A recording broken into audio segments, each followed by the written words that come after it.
Hello.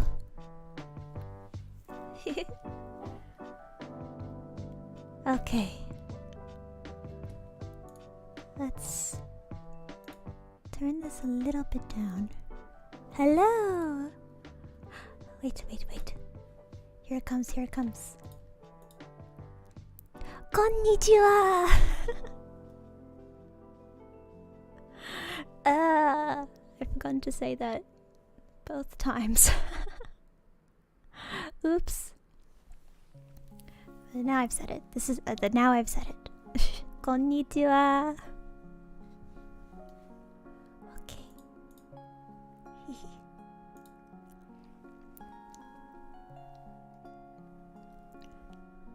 Oh, the long version. Okay. Oh, it's a bit embarrassing to say out loud. It's fun to write in descriptions. It's embarrassing to say. Let's stick with konnichiwa for now. But here we are. We're gonna do the... gonna finish the goddamn thing. Okay? Okay. Let's... I haven't warmed up yet. Even though I've had all day to do so. I simply haven't. So... Let's start by just...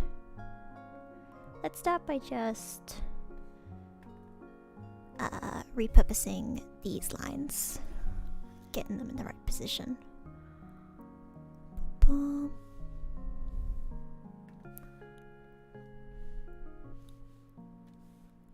Okay.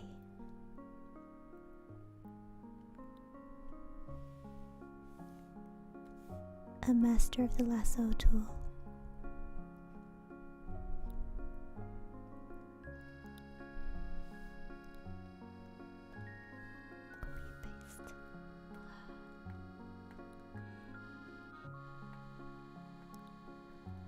Get rid of that.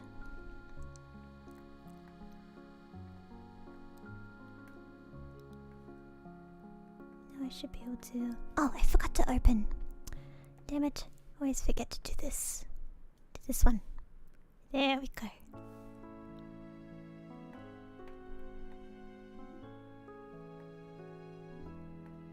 Turn this off.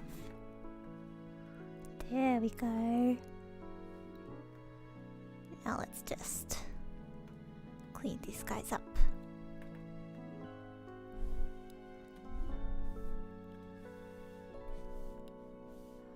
Up. Oh, I need my pen back. Where's my pen? There it is.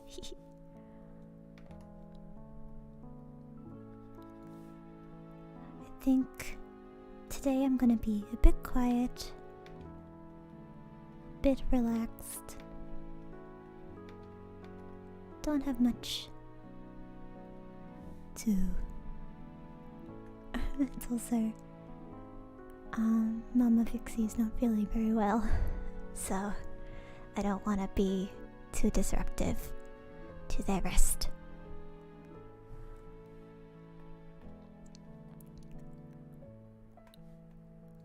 But yeah, doing a later stream, so it's like evening for me.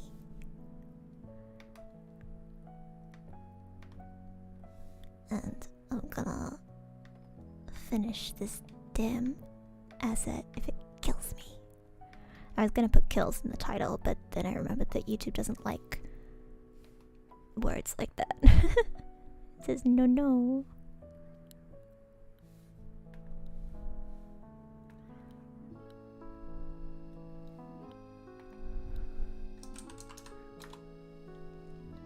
Should I separate the arms? Yes, I think I will separate the arms from this.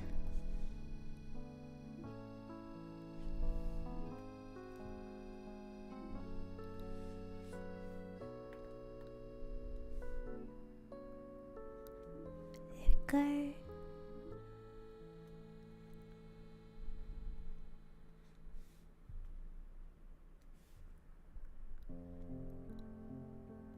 Oh, I remember to plug in the Ethernet this time.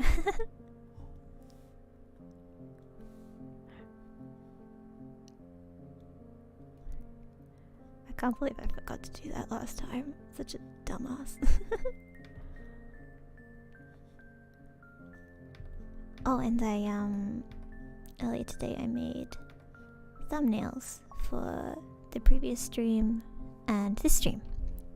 Because previously the Twitch VOD and the last stream had the same thumbnail. Because I was tired. And I didn't really know if I needed to make 2 different thumbnails. I didn't know if it was entirely necessary just yet. It's like, obviously in the future I want to make different thumbnails for different videos, but it's like the same kind of thing, and I'm just starting, so I was like, I could save myself the effort. Hang on, I gotta move the mic arm a little bit. Okay. Okay. I gotta remember to like sit up straight so I'm in front of the microphone. I keep forgetting. Because I just want to wiggle around whenever I'm drawing. Oh, hello! Hello!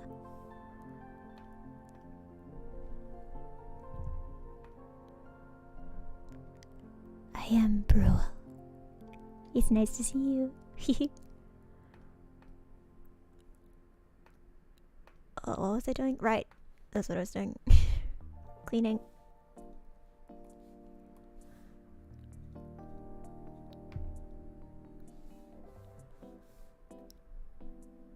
Yep. Ah, thank you.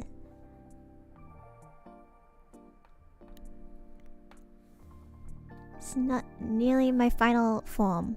This is my very first form, in fact.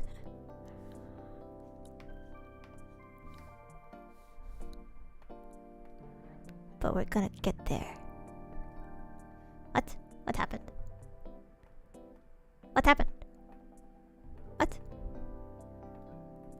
Oh no, something's happened. Something's happened. What's happened? Why isn't... What? There's 2... Ah! Ah! What? What? Sorry, what's happened here? Is it... Oh, okay. Did you not... Why didn't it... Okay, take me back, take me back. The fuck? What the fuck? Why did it... Never mind, I don't even know how to describe what just happened. But it confused me. But there we go, now the arms are separated. That's much better.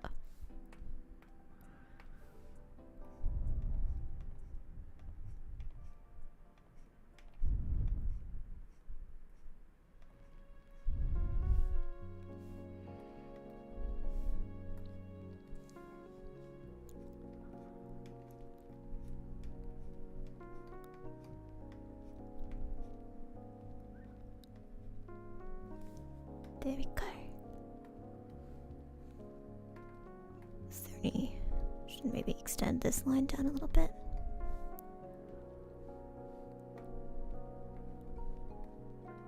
Okay, body and neck. Neck is the other thing I need.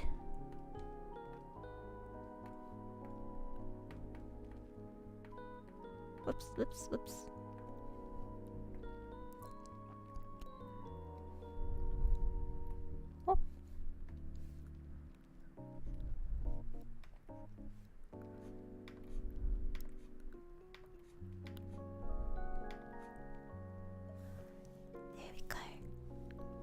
There we go.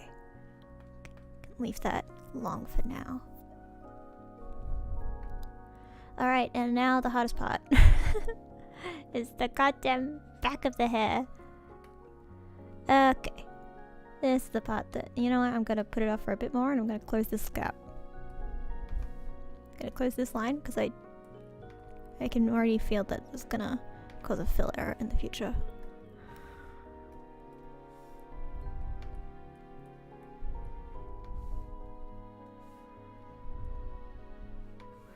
Okay, now it's time for hell. It's time to go to hell.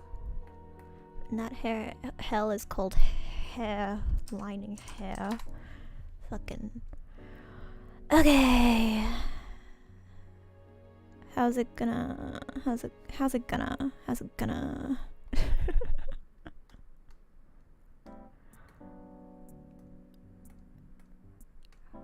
I am truly. You know what? Let me bring up. How have I done this before? Let me just quickly bring up some other pictures. Well, I think the only time I've really lined my hair so far has been this first one, which I do not like the look of, but does have some nice hair and eyes. So yeah, it's just curls. It's just the fringe, but everywhere. That's how it be. Oh, and of course the wings. Oh, that's something I can do to put off drawing more hair. I can draw the clips.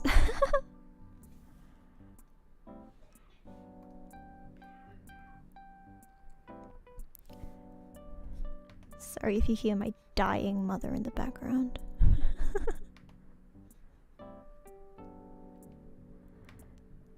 Pixie Mama is struggling.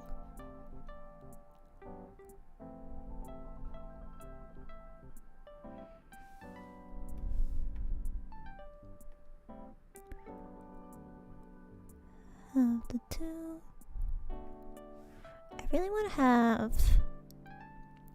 I keep going back on whether or not I should have 2 or 3, because I have the 2 over here, you know. So I want to have 6 total. So I guess, yeah, I guess I'll keep 2.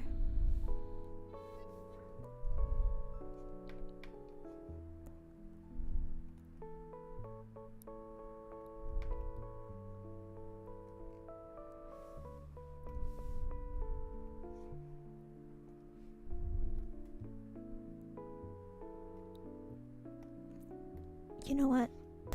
It's hard to do 2 of these in a row. Duplicate them, please.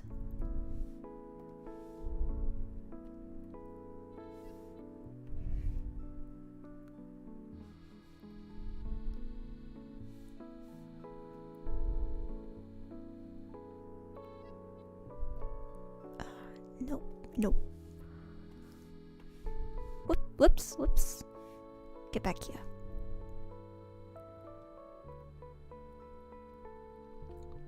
One's there.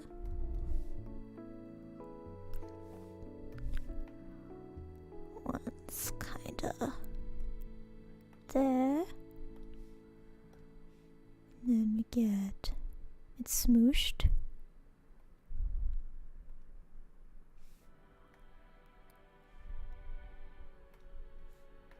How's that feel? That feeling accurate? That feeling normal?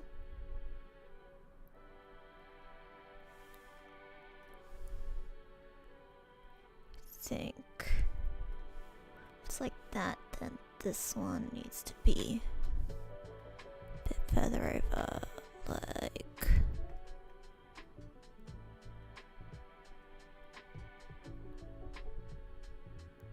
that. This one a bit further up.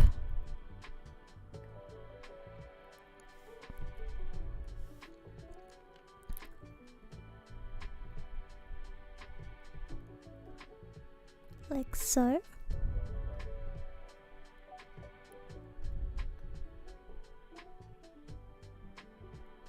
Like so. I think that's about even. Yeah, that's about even.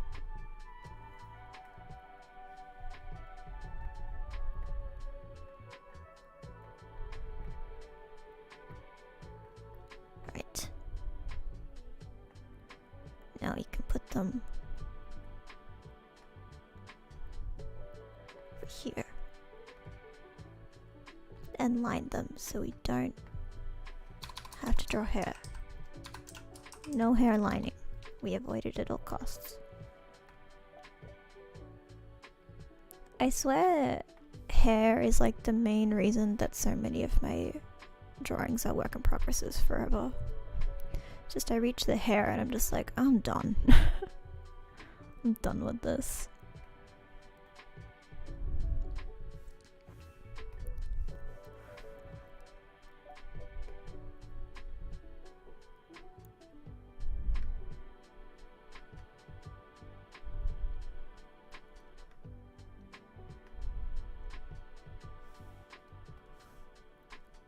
The key to drawing good cartoony wings is to make sure they don't look like a penis. Because it's extremely easy for them to look like penises. And so you gotta make sure they don't. It's a very key part of it.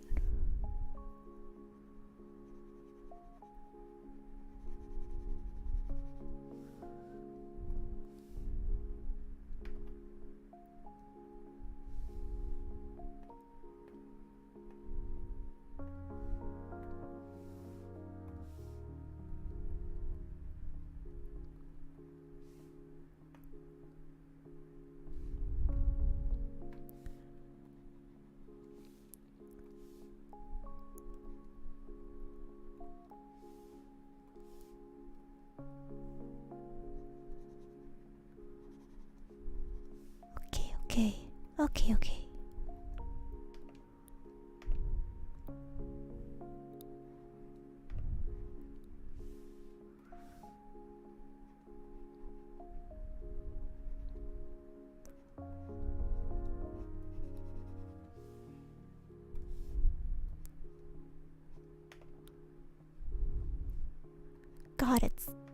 God, it.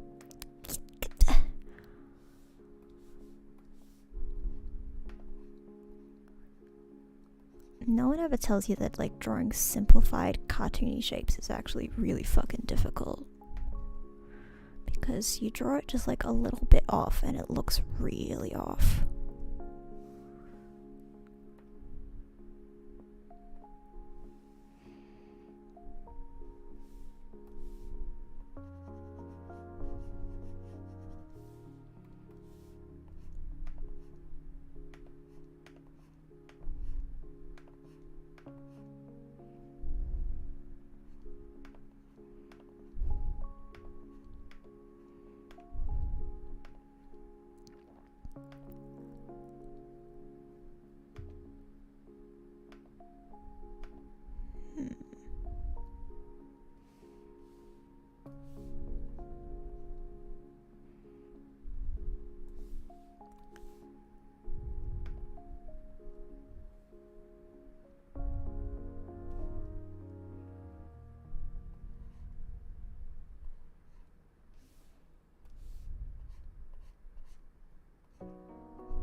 Oh my god, I'm trying so hard right now.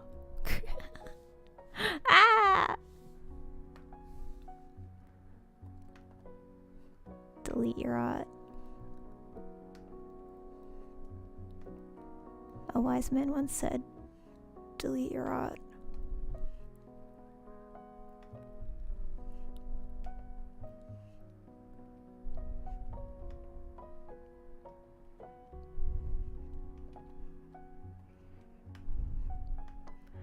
The thing is that I'll watch this back to like review the audio and like check everything and see how it's going. And I'll watch this part and I'll be like, dude, like all of those were fine. Why'd you keep redrawing it? But in the moment, I hate it. Like, this sucks.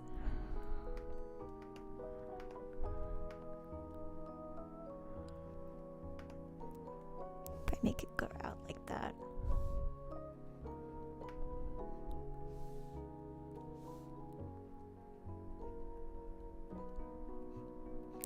I've never drawn anything in my life.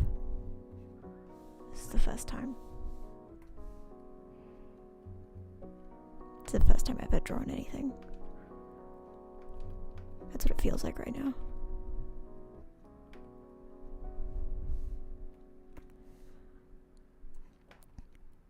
I have really got to work out a way to fix how difficult the lining process is in my current art method. Because I find lining really fucking difficult. And I know for a fact that there is no one way to do art. There is no one way. So, theoretically, I don't have to do this. I could not line it. I could figure out a different way to do it. But what the fuck is that other way? I need to figure it out at some point.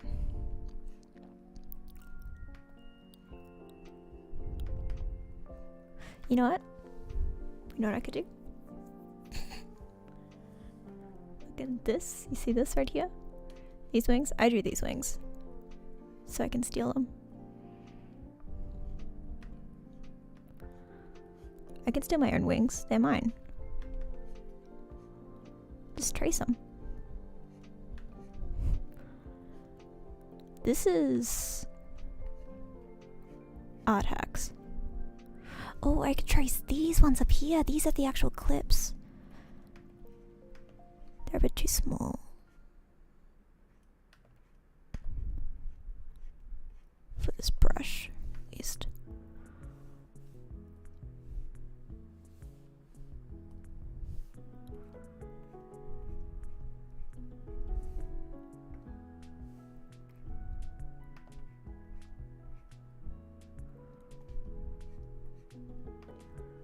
Do one of these.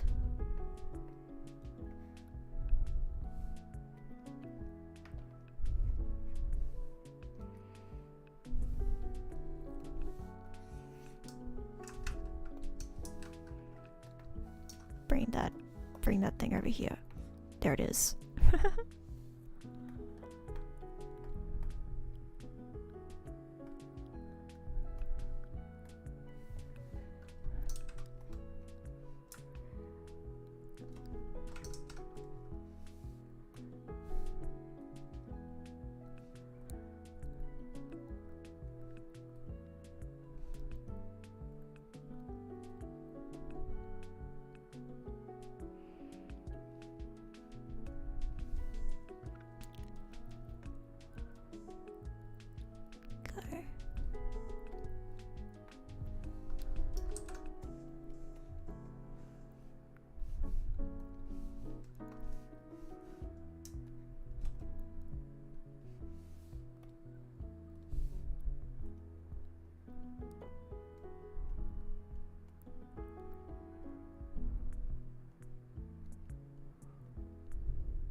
The 4 is too many. The 4 feathers is too many. No!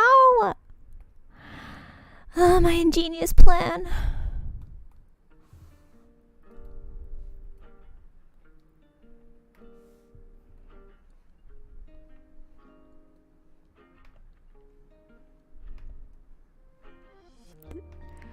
See what I mean by it? It can look like a dick so easily.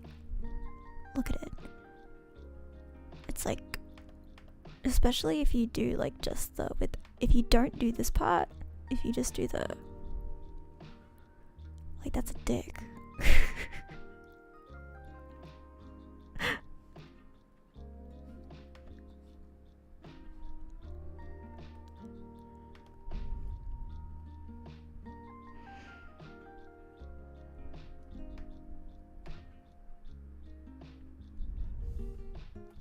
Oh.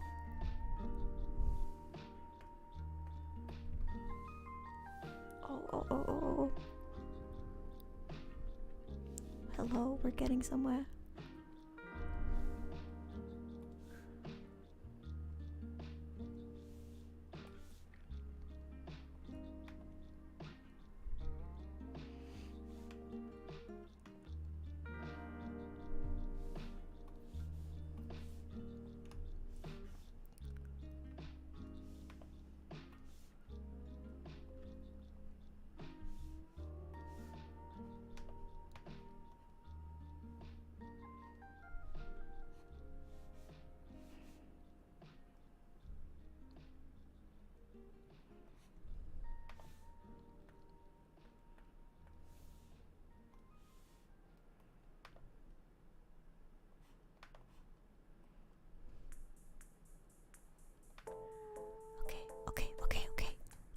okay, okay, okay, okay, okay. We're doing it, we're doing it.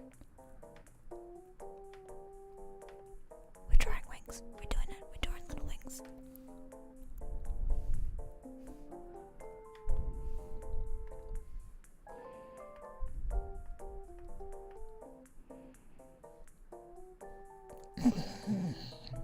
Ah! Why aren't you on Do Not Disturb?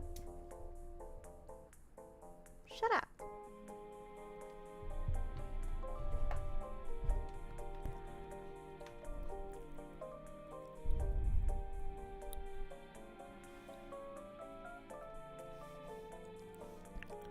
At least we have some lovely background music courtesy of Stream Cafe to play while I fucking lose my marbles. I've got no marbles left. I'm losing all of them.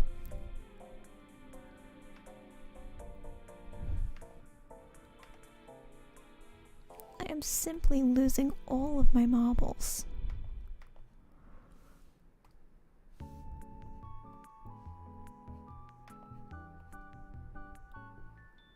Speaking of marbles, it just makes me think of Squid Game now. The marbles. Spoilers for Squid Game. Well, I'll keep it vague-ish, but it's like put them in teams and then it's like have them play against each other. And like only one person from each team can get all 20 marbles and the other one dies, whatever. So it's gonna like cut off 50% of the lads.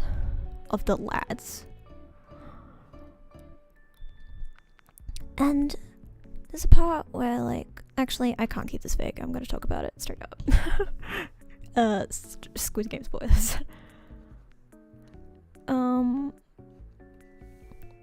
It's just like, cause Sungwoo and Ali are paired together and they're like, and then they come up with the idea, and then Sungwoo's like, oh hey, go see if we can team up against another group that like doesn't wanna, and then like if we get 20 of their marbles, then maybe both of us can pass or something. I don't remember exactly what the plan is, but like the twist of like Sungwoo actually like put like rocks in Ali's little packet, and so he got away and like betrayed Ali. It's like, I don't know, man. I think Sungwoo's plan was like his fake plan actually made a lot of sense. Like especially because like the guy, like the husband and wife pair, there's no way they wouldn't have like agreed to that. They would have been like, yeah, sure, because we don't want to play to kill each other, so we'll go against you guys as like a team. And then because the husband guy, he kills himself like right afterwards, so it wouldn't change. So yeah, it wouldn't have changed the outcome, you know? It just Ali would be around. My god, can I fucking draw today? I would really appreciate it if I could draw. Fuck it, let's fucking, you know what? Fuck it.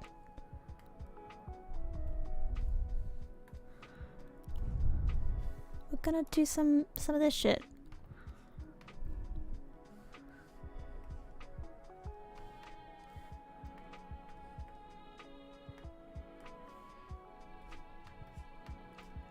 Just gonna go down like this.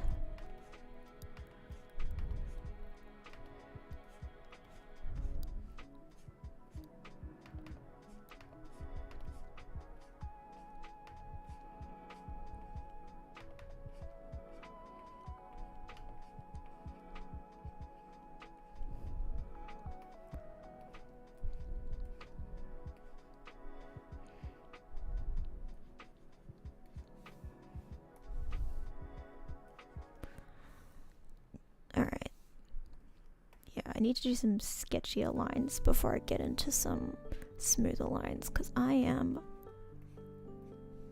struggling.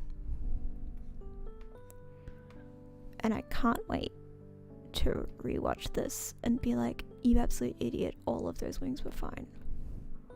But you know what? Fuck you. I think they sucked. And I'm moving around the fucking mic again.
This is how I draw colors, by the way. I just do them like one at a time.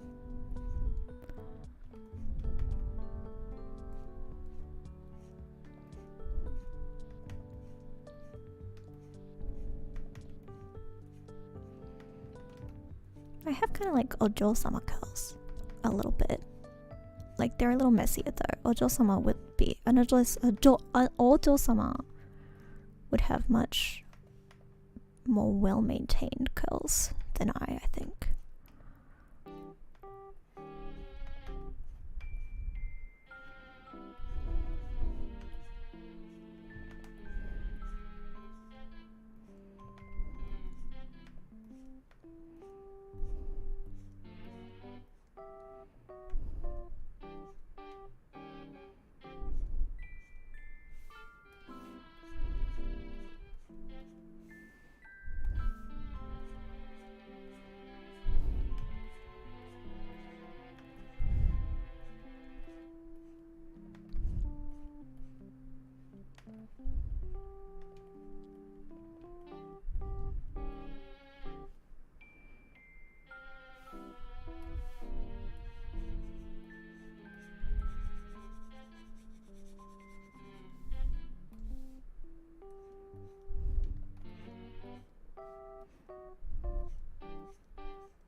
Curl there.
getting somewhere. We're getting somewhere.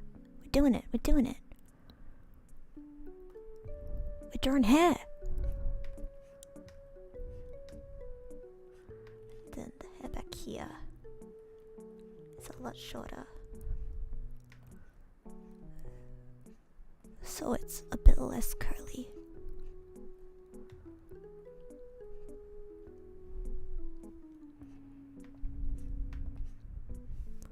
In fact, it's a lot less curly than that.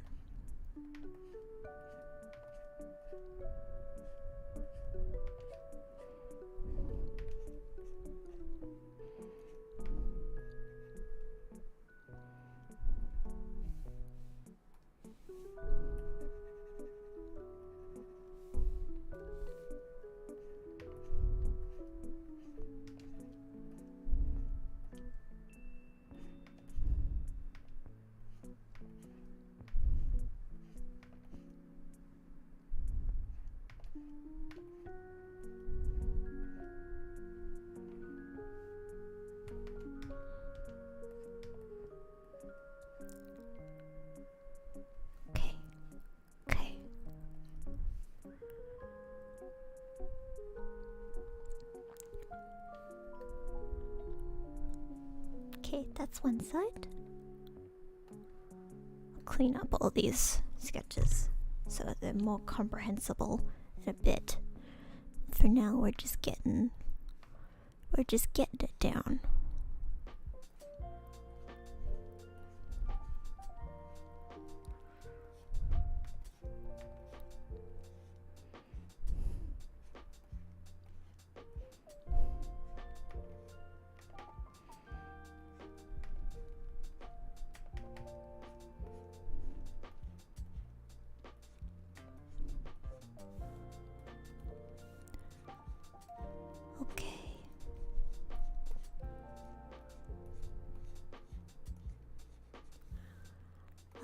Just before I started the stream, I was watching Maririn, Maria Marionette. I was watching her Stardew Valley stream. I think she's so cute, and it's good to hear another Australian with like a non-typical Australian accent. You know, I think I talked about it last stream, how like no one ever thinks I'm Australian.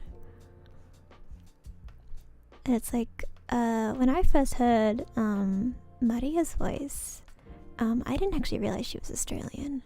And I had the realization, it's like, oh, is that what my voice sounds like? Do we have the same accent?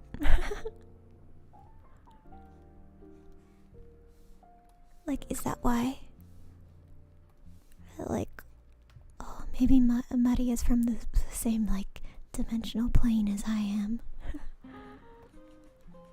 We have a weird Australian accent that doesn't sound Australian quite at first.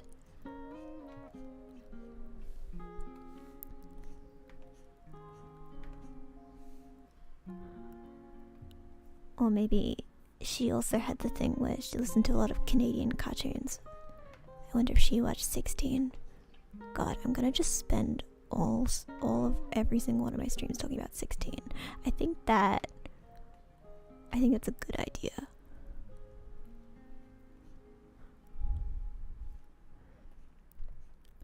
But yeah, it got me excited for playing Stardew Valley next week.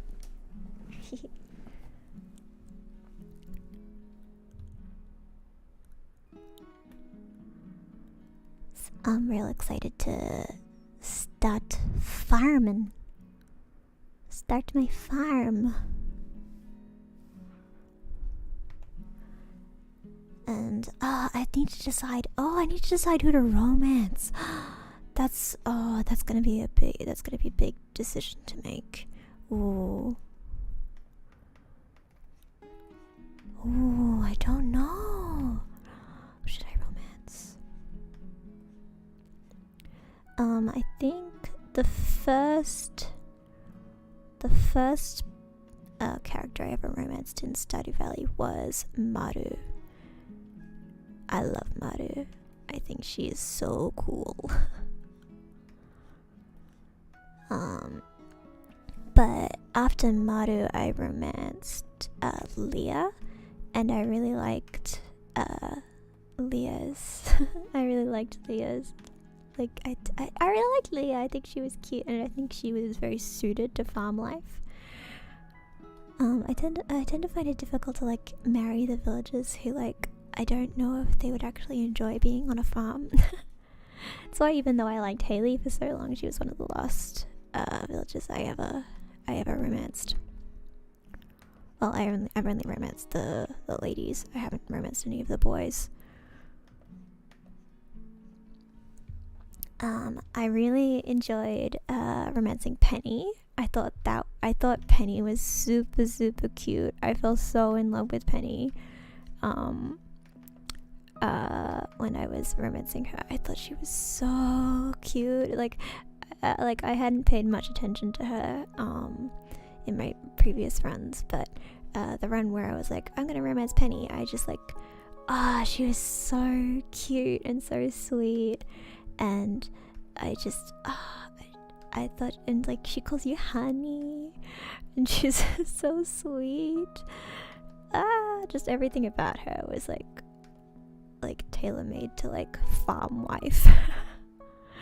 So I enjoyed having her as my wife in Stardew Valley, as my Stardew wife.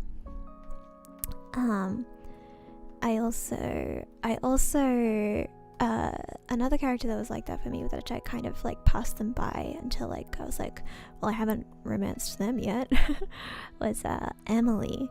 Emily was another character that I didn't pay much attention to, but then when I committed to romancing her, I love Emily. I think Emily's like one of my favorite characters now, like if not my favorite character in Stardew Valley. I love Emily. I think she's so weird and unique and she's like she almost feels like she's like the perfect like candidate to like live on the farm with you and like do all like the weird magic stuff too. It's like she loves like crystals, and she's got the bird. Oh, that was the other thing that I loved about romancing Emily, is when she moves in with you, she brings her bird, so you have a pet bird. And I love birds. And so that was a lot. That was like, as soon as Emily moved in and I realized that she brought her bird with her, I was like, oh, she's my favorite character.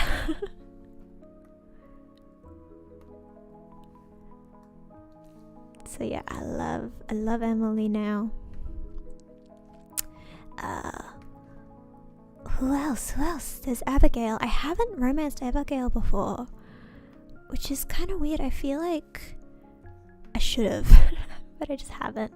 It's another thing of like a lot of the romance options I choose are because like I feel like it suits the story. Like I feel weird about like with Haley. It's like I just didn't think she would like farm life, but like a lot of her story is like about learning to accept the little things, and like when she does live on the farm with you, she's like really excited about it, and she really enjoys it. So it's like I was like, okay. Same with Sebastian. Like I love Sebastian, but like I don't know, I'd have to actually see like what his final hard events are like, because I don't know, I feel like he doesn't like Stardew Valley. He wants to get out, so I'd feel weird about being like, no, stay here, husband.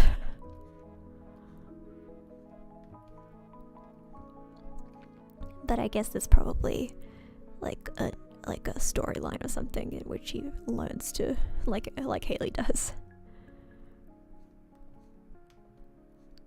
Cause yeah, I think Sebastian's neat. I think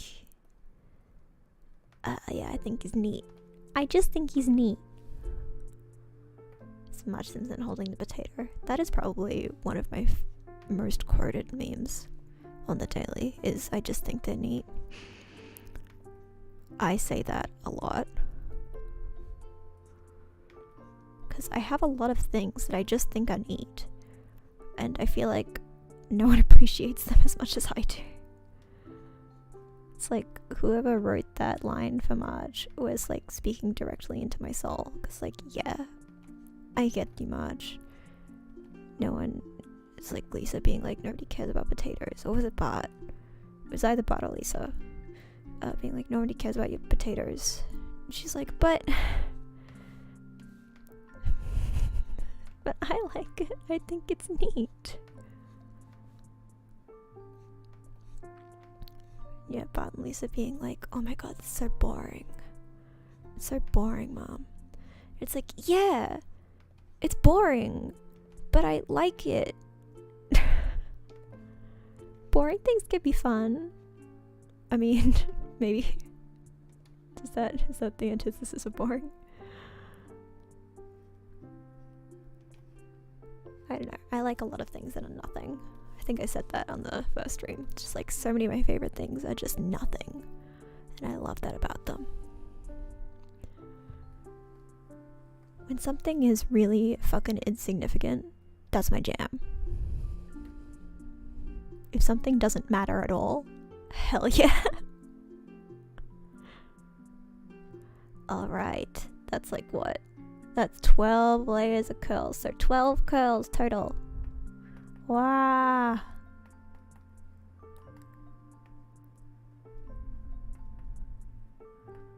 Okay. Let's give it a go. Start with the back.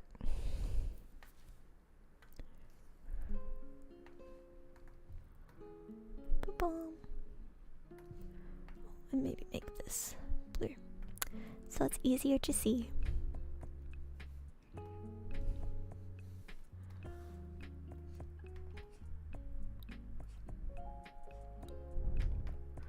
Yeah, this I think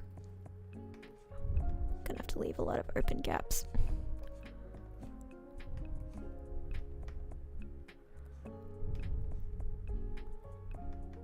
Actually, I want to try and close gaps if I can.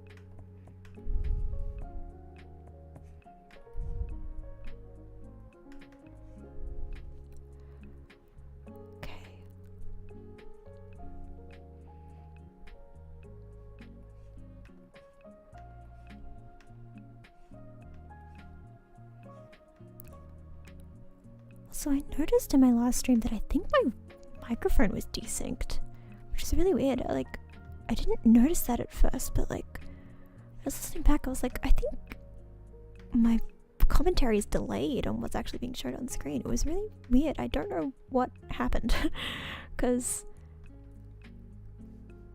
yeah, I don't know what happened because like I didn't change anything, and it seems to be fixed now. So yeah, I guess I should just expect that out of audio recording, is that sometimes the audio just does things and you just have to like deal with it. It's just like, why does it do that?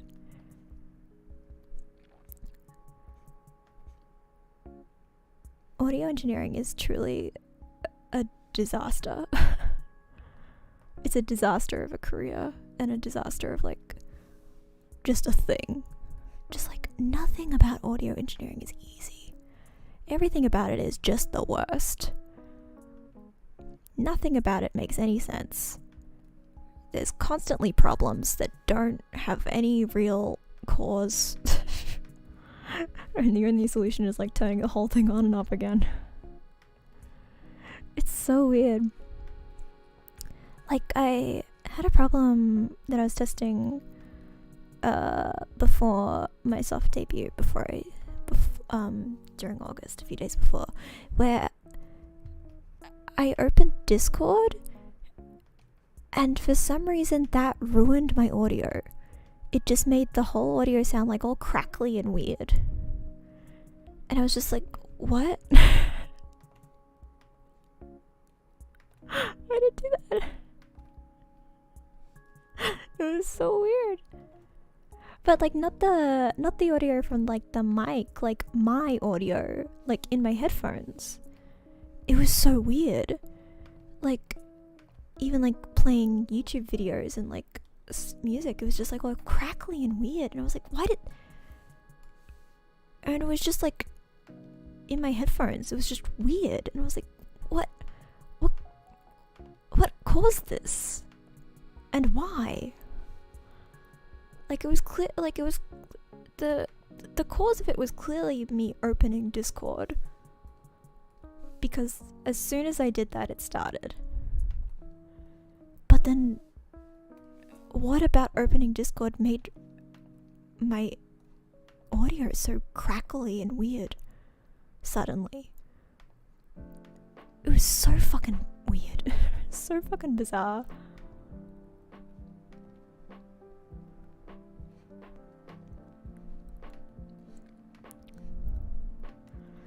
Audio recording is truly a nightmare. There has gotta be some kind of like, we're having so many like revolutionary technology like advancements or whatever, so can't someone start working on some revolutionary audio recordings like stuff, like make it so it actually works? We need some improvements on this, guys, because it's not doing great. Like, yes, we are working with it, but my god, the absolute hell. Oh, I just want to be able to turn a microphone on and it just works, you know? Wouldn't that be incredible? Oh my god. Imagine. Imagine a day where you could turn on a microphone and like it records and there's no issues. Oh, what a dream.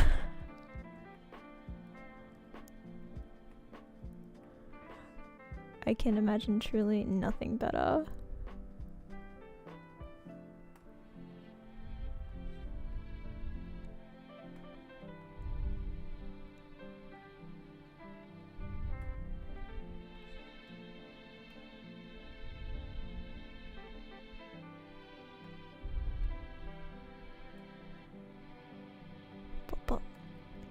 There we go.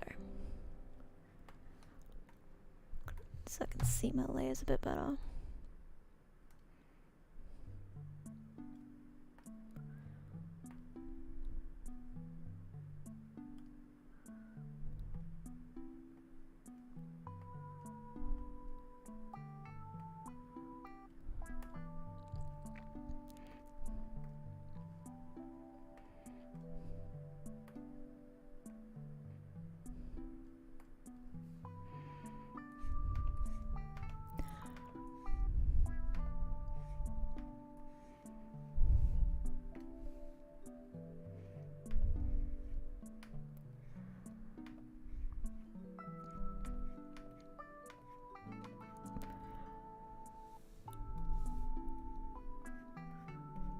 You know what? Let's do a hydration check. Hydration check.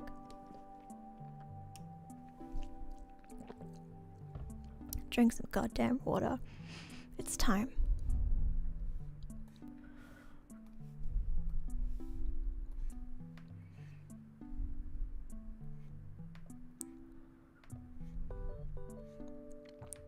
It truly feels like I drink a lot of water, and yet I feel like I'm dehydrated. I feel like I am dehydrated, and I deal with the consequences of being dehydrated. Because every time someone's like, this is what happens when you're dehydrated, I'm like, oh, that sounds like me all the time. And like, I think I am dehydrated because my mouth is always dry and my lips are always dry. And like, the thing is that like, I feel like I drink water all the time because I pee pee all the goddamn time. I pee every 3 seconds, I swear to God. But like, and so like, if I'm drinking so much water that I'm like peeing every goddamn second of every day, why isn't it that I feel hydrated ever? Why don't I feel hydrated? Is it just going straight through me? Is my body not processing it? Is my body just looking at all the water I'm giving it and being like, ah, sick. Anyway, get rid of that shit. Like, dude, I'm trying to hydrate. It is not working. Accept my hydration. I'm trying so hard.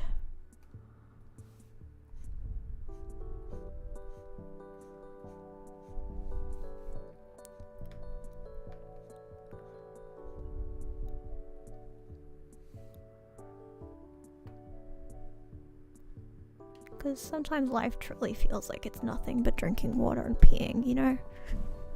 It's like, what else is there?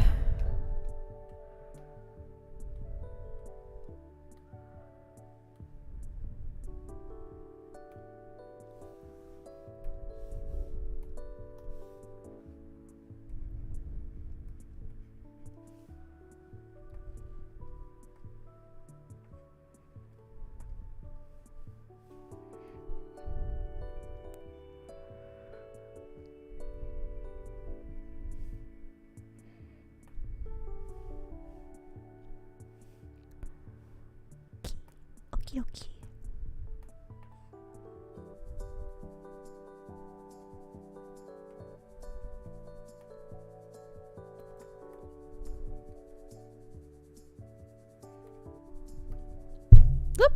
Whoop. Oh my god. Hello? Oh my god. I just lifted my hand up to scratch my nose and forgot that there's a mic stand in the way. Just like pushed it into my nose. I pushed the microphone into my nose. That's what just happened. I hit myself in the face with my own microphone. Because I'm fucking stupid.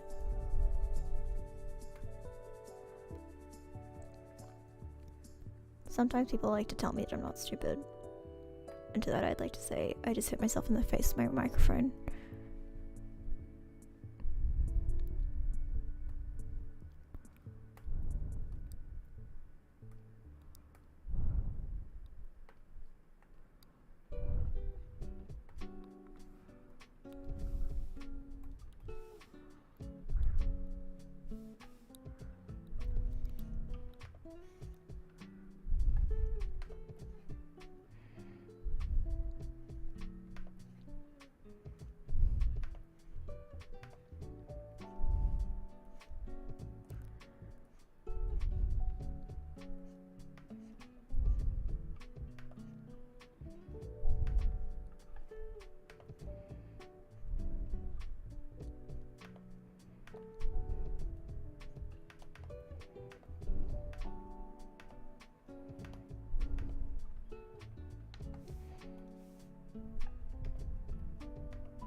I'm really excited to get some actual assets done that are like look like me, you know?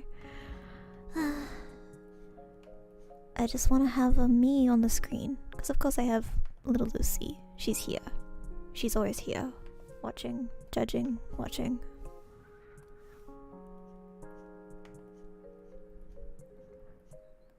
But I just want to see me, you know? I feel like more things should be about me.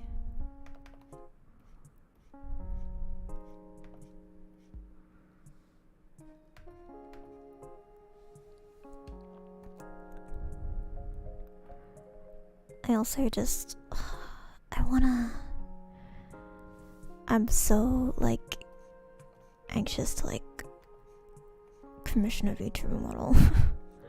But I have to wait for the right time and the right artist and the right riggers to be available and stuff like that. Cause I absolutely wanna make my live 2D model the absolute best it can be. And that means being patient. Sorry. I thought it'd be funny to clip the microphone, but that like really clipped the microphone. Oops. So yeah, I gotta be patient and I gotta wait for everything to fall into place, you know. But I also just want my model. I want it now. And I also need to get a new phone. I really need to get a new phone. And that's another expense. It's like, because I have to buy, like, really soon I'm gonna have to like buy a new couch and stuff. And then I like every fiber of my being, every time I use my phone is like, oh god, I need a new phone. And it's just like, every purchase I make is just like, oh, it's like one step further away from my model. It's like, it's so frustrating because I want my thing. I want my thing.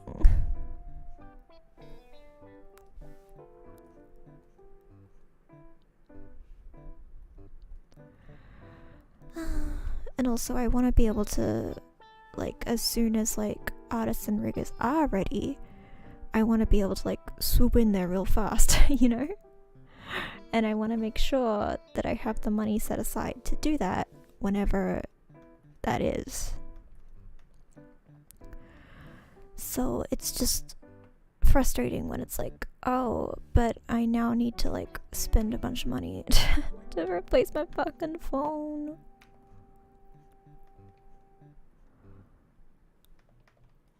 Because my phone is goddamn ancient. The thing about that is that it's an Android, and what I like about Androids is that they can be ancient and they can still run just fine. That's why I am extremely an Android person. I had Apple products for a while, and my god, the manufactured what's the word, like obsolescence?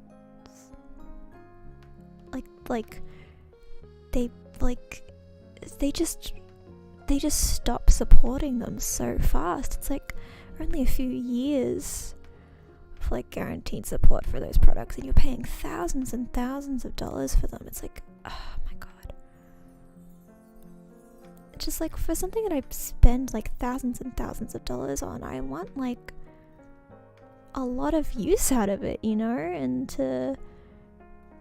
it's like, I don't just want it to be good and high quality. I want to like use it for a long time. I want it to be like, I want it to like stick with me and like be reliable and like be a purchase. Like, if it's going to be an expensive ass purchase, I want it to be the only purchase like that I have to make for a prolonged period of time, you know? But I feel with a lot of Apple products, it's kind of like they want the really big purchases and they want them frequently.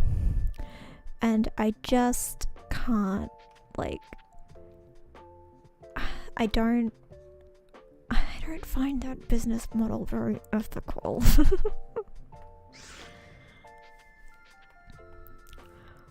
It's like, there are so many. Cause like my phone, god, how old's my phone? Hang on, let me check.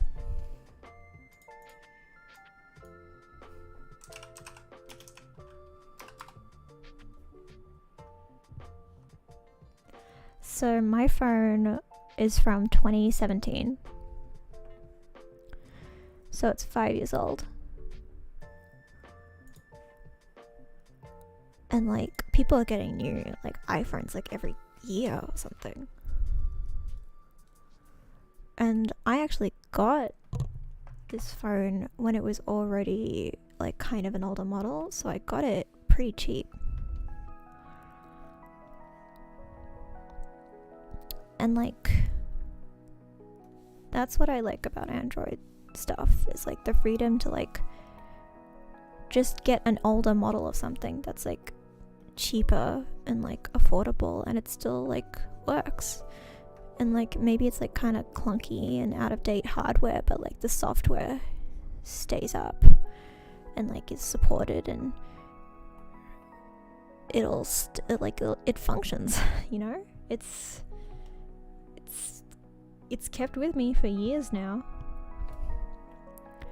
And the only reason that I'm having to think about replacing it is that the hardware is giving out, which is something that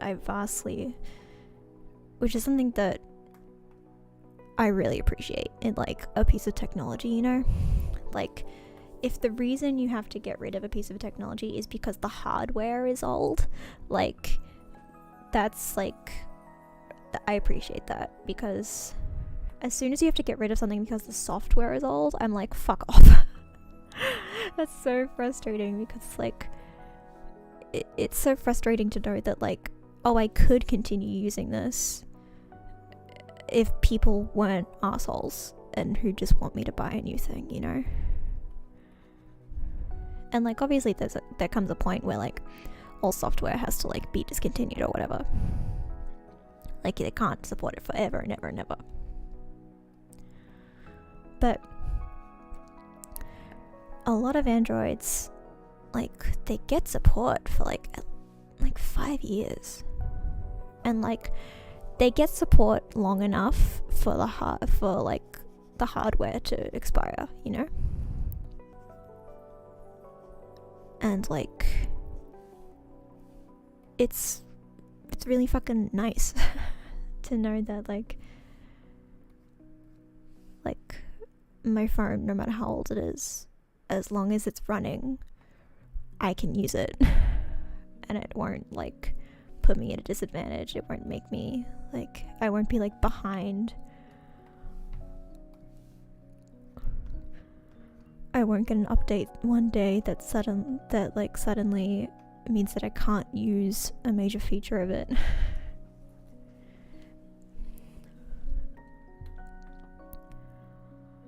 It's extremely appreciated.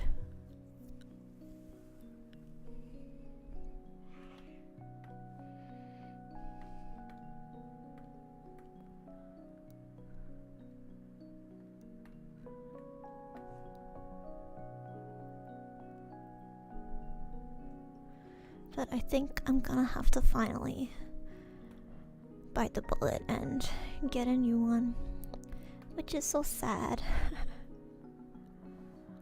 Cause like this guy is like, he's stuck with me, you know?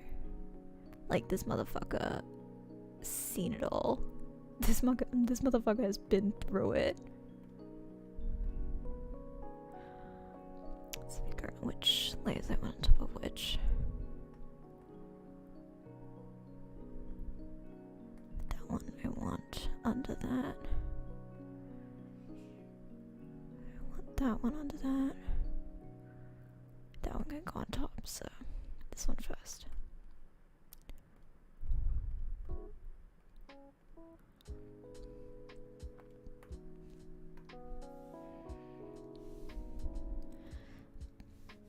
But like I think for my next phone I'm gonna try and get something that's like a bit more like higher end this time. I think that's what I want to have my next phone. I want to get something that's a bit more like expensive,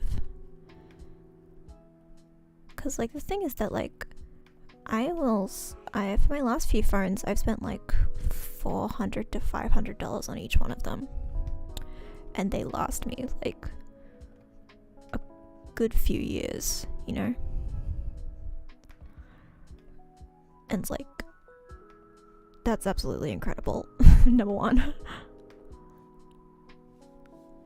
And they actually do last longer than my use for them, because talk about Mama Vixie, but Papa Vixie, he's always got use for electronics. Like old electronics, he constantly works with electronics and stuff like that. So if like I have, like, he's probably got phones that are like a decade old at this point, like decade old Android phones, and they're still working just fine as phones, you know? So it's like, when I replace a phone, it doesn't go in the garbage, it like goes to him, you know? He usually has some use for it.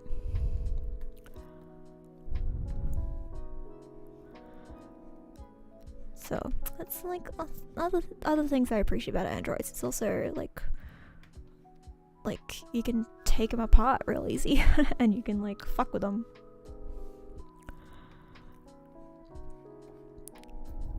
Which I know is not for like the average consumer that doesn't know anything about electronics and just wants a phone. Like that's obviously not a selling point for them, because they don't know what they wouldn't open it. But I think it is incredibly valuable to have a phone that you can just open and like replace parts with. Just like, you can replace the parts, you can fuck around with it, you can hack it, you know. It's like, even if the average consumer doesn't do those things, I think it's a mark of an operating system that like has like, it cares about its consumers, you know? It wants its consumers to be able to have the best experience possible, rather than, well, like the best experience that consumer wants, rather than the experience that the company wants you to have, you know? It's like, I can do whatever I want with my Android, but you can only do whatever Apple wants with an iPhone, you know? I think that's how I would best describe it. So I'm thinking if there's like a new Samsung Galaxy or something comes out soonish, I think that might be something I'll try and invest in that, because I don't think I've had a Galaxy for like years now. The last Galaxy I had was like probably like 3 or 4.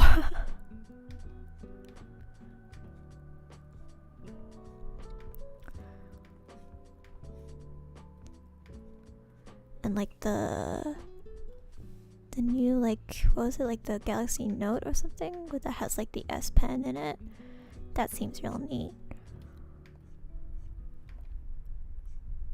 And then of course there's the foldable phones that are coming out. I don't know how I feel about the foldable phones yet. I think it's probably gonna be like, I want to wait like 5 years to see how to see if the foldable phones like withstand like the wear test of being used for like years at a time, you know?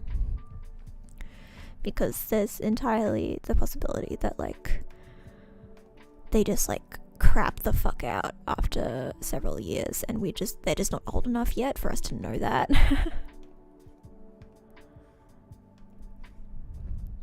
So I'd like to watch and perceive. Although I do think the foldable phones are pretty neat. I think they are neat because I have small little gremlin hands. I have the tiniest hands known to mankind. And I just don't want phones to keep getting bigger. Because every time phones get bigger, they get harder for me to hold in my tiny gremlin hands. I've got tiny little gremlin hands and I can't hold big fucking phone. I am glad that the trend of like phones getting bigger and bigger and bigger is dying out a bit, though. I think they reach like a point of like critical bigness, and now phones are like settling at like a size that I think like people are like comfortable with. Because yeah, it was kind of like, it's kind of like the smartphone industry has like kind of like a competitive nature of like, look at this new thing we're doing with it, look at this cool thing, and like there's like trends in the smartphone industry too, you know. And for a while the trend was like, just make the screen real big and cool, but like they hadn't figured out yet how to like make the phone not big as well. So it was like essentially just making like tablets, but it was supposed to like just like small tablets, and it was like, dude, I can't fucking hold this. I got baby hands.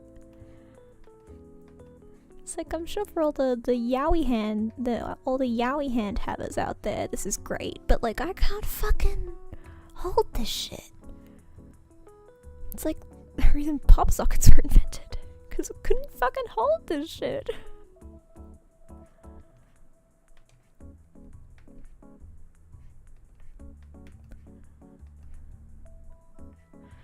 Because yeah, I want to be able to reach the other side of the phone with my thumb when I'm holding it in one hand. And there was a point in smartphones where I just like, it was so fucking hard to find a phone that I could do that with, because I've got baby hands. Got baby hands and I couldn't fucking do it. Especially since I was like a thumb player for like Love Live and stuff. It's like I can't fucking play my gacha tap rhythm games, because my hand's too small. I used to be exclusively a thumb player for like Love Live and stuff like that. I've learned to adapt though. I am now both a thumb and an index finger player, thank you. At some point maybe I should really just like really go like full and get like the styluses, you know? Like, but the problem is that like I'm not good at the games. So I could have like the whole professional setup with like the stylus and everything, and I'd just be like,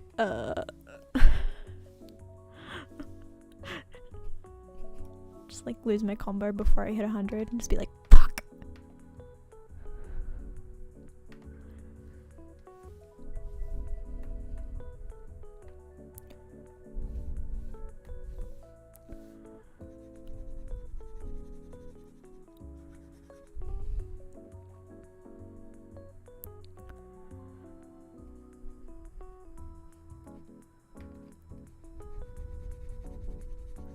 Fun fact about me though, I have my desktop wallpaper is just scrolling images of Bandori cards. Garupa. Because I think the art in Bandori is really, really pretty and cool. I think it is neat and fun. And I love Aya. Aya is my best. She's my best girl. Aya's my best girl. In case you were interested. I love Aya. I have a figure of Aya actually. I just love how earnest she is. She's just here to live her life. And she wants to be an idol. And that's it. That's it.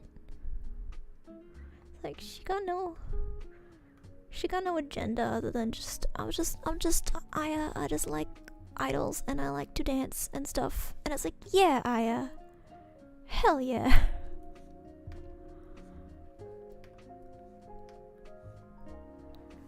And every time I see like a cutscene of her or something, I just like my heart just fills with joy. Just, I don't know what it is, because she's not like, because like I don't even know if I have like a type, because like, you know, people who have like a type of character that's like their favorite. And it's like you see a character that kind of fits that archetype and you're like, oh, that's Blank's Blobber, you know? I can already tell. And then like you talk to them and you're like, hey, you should watch this because there's a character in it that you'll love. And then they watch it and they're like, damn, you're right. I don't know if I have a character type like that. Cause like a lot of my favorite characters are like completely different from each other. Cause like who are my favorite characters?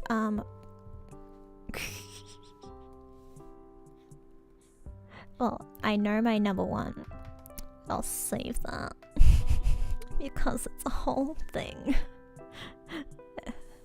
But my favorite characters probably of all time, probably Inoshima Junko from Danganronpa, Kaname Madoka and Akemi Homura and Sakura Kyoko. I think all three of them. Kyoko I like as like she's like my best girl, you know. Homura I love as like a character. Like I love how she's written. I love how interesting she is. I love how much of a mess she is. And I just think she's neat, I think. And I think Homura is also a character that's very misunderstood by the fan base. I think a lot of fans of Madoka have bad Homura opinions. They have bad opinions on Homura and they have bad opinions on Rebellion. Rebellion is a good movie. I will go to my grave saying that Rebellion is a good fucking movie. And anyone who disagrees with me is simply wrong.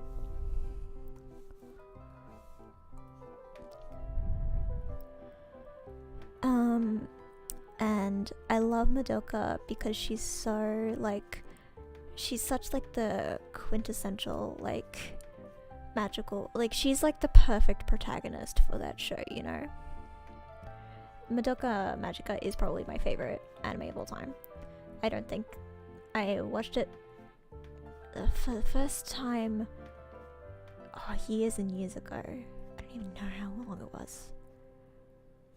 It has to be over a decade ago, and it has yet to be topped. It is yet to be beaten as my favorite anime of all time, and it was like one of the first animes I ever watched, and it has yet to be beaten. I absolutely adore that show. Fun fact about me is I've seen the entire series about 17 times total. Yeah, I watched the whole series about 17 times. And I will watch it an 18th time at the slightest of provocations. Like if someone says like, oh, I'm interested in watching Madoka, I'm like, let's watch it right now. I'll watch it again. And like the music in that show, if I listen to that music like just in my free time, I will like actively like get incredibly emotional incredibly fast. Like the music is so it's like there are certain songs that like are so tied to certain scenes that like I can't help but think of them when I hear those songs, and it's like that's such like a good quality for like music in a show to have. It's just like for the music in something to like just like recall such vivid memories, and like it recalls like feelings too. It's really incredible. God, I could talk about Madoka for fucking ever. I love Madoka.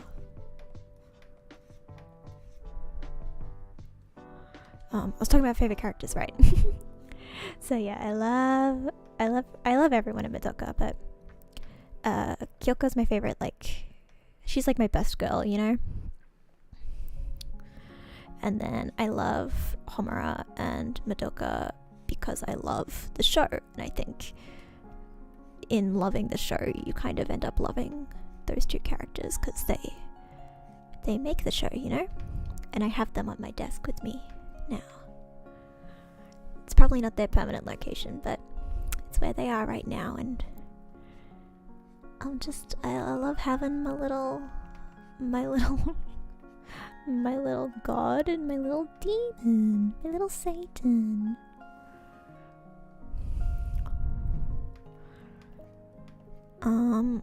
At some point I could do an entire stream that's just me ranting about that rebellion is good, actually, and I would just line out all of my, I should make like a presentation, like a slideshow presentation.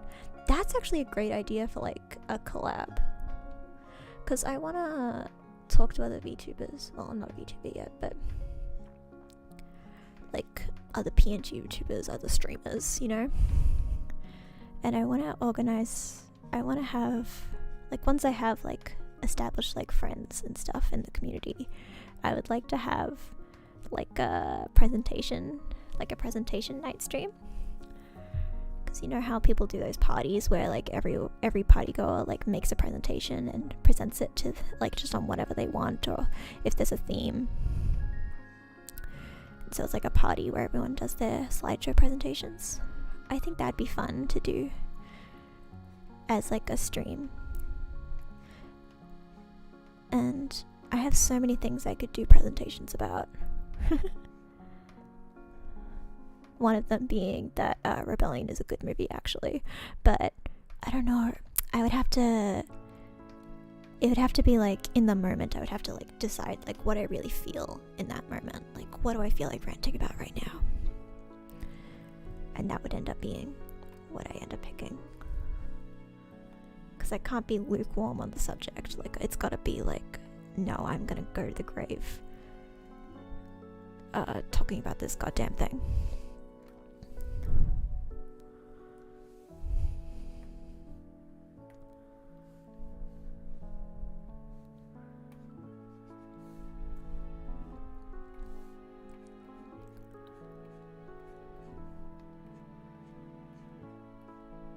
I think that would be so much fun, you know, just all together, all ranting about things they're passionate about, like taking turns to just go the fuck off. That would be really fun. There are a few streamers that I would like to reach out to, but it's kind of like I mentioned that it's like I kind of want to build up my portfolio, my resume of like streams before I start like really reaching out to people. I want to like have like a backlog of streams that like people can look at and be like, oh, they're actually like a streamer, you know, because right now it's like I'm kind of just like, I'm very new to the scene, and it's like, you know, a lot of, it's like, it's kind of worrisome, like it's like, oh, are they gonna just like give up any day now? You know? So presuming that I don't give up any day now,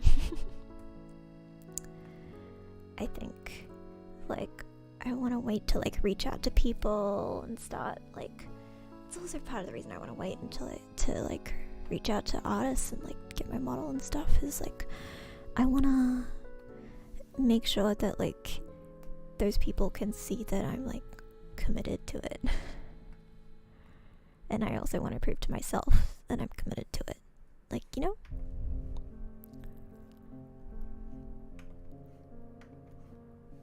I was talking about favorite characters. Oh my god. My other favorite characters.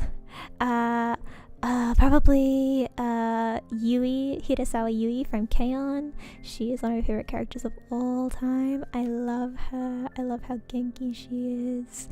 I love how wholesome she is and how stupid she is. And how enthusiastic she is about everything, you know? She has a very like, it'll all be okay attitude. And it's like, I feel like for some people, it's like hearing that, it's just like hearing someone say like, it's all gonna be okay. There are certain people who, when they say that, it sounds like they really mean it. And it's like, sounds really believable, you know?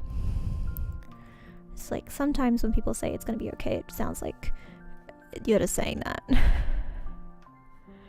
But like, there are some people who like you hear them tell you it's gonna be okay and you're like, yeah, it is. I'm sure it is. I'm sure it'll work itself out. I'm sure everything will be okay. And like Yui is like, she has that energy, you know, where it's just like, she says that like everything will work out and everything will go well. And she's just like, it could just be like relentless optimism. But it's like, when she says it, it's like, yeah, I believe that you believe that, and you believing that makes me believe it. So yeah, she's a very sweet character. She's also very gay. It's like, probably like one of my like OTPs, like my biggest ships is probably like Azuyui, like Azunyan and Yui. Which is like such a sad OTP to have because like there's no content. There's like no Azuyui content that isn't like weirdly sexual. Like there isn't a lot of like wholesome comics of like them like that you just see randomly posted on Twitter.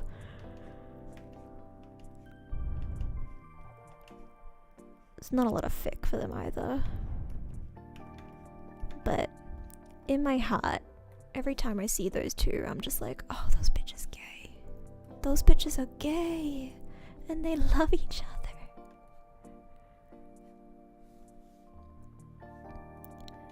I also love Kion's ability to write teenage girls, I think. I think that was what struck me the most about when I watched Kion for the first time. Was just how it felt like I was watching a show about like teen girls. And it felt like, yeah, this is a show about teen girls. And it didn't feel like it was like sexualizing them or making fun of them. It was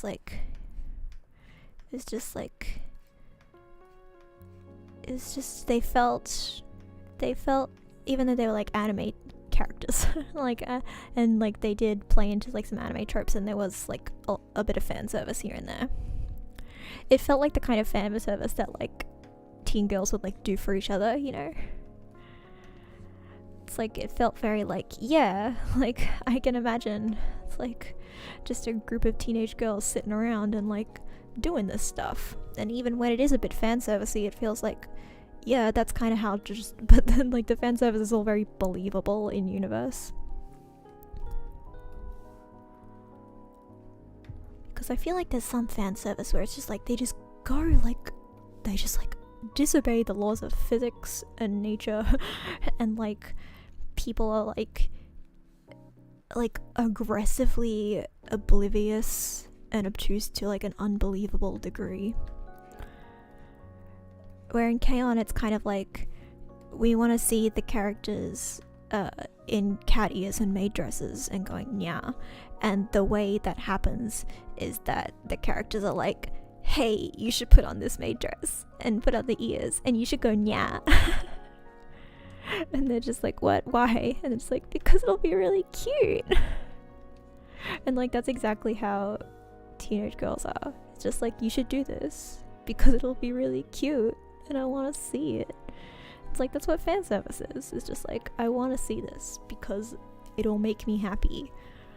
And there doesn't need to be like a contrived reason as to why this is happening, because why the fuck would these teenage girls end up in a situation where they're wearing maid dresses and cat ears and going my kid, if it wasn't for another one of those teen girls going, you should say my Kyun. And like the reaction of the other girls being like, oh my god, she's so cute. It's like, that's so like, that feels exactly like the kind of like supportive girl talk, you know. It's just like girls absolutely love complimenting and like swooning over other girls.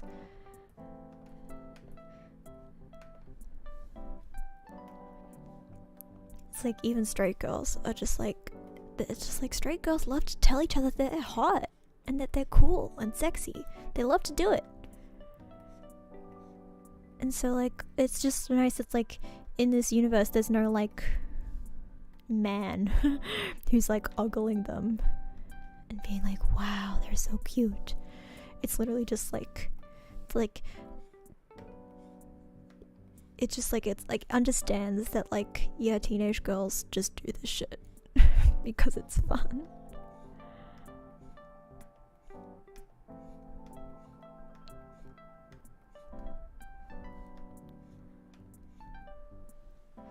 It's like, you will be hard pressed to find a teenage girl who doesn't want to see their best friend in a maid dress.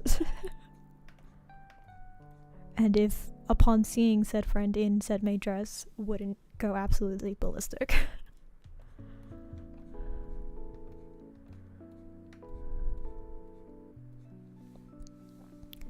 Who are my other favorite characters?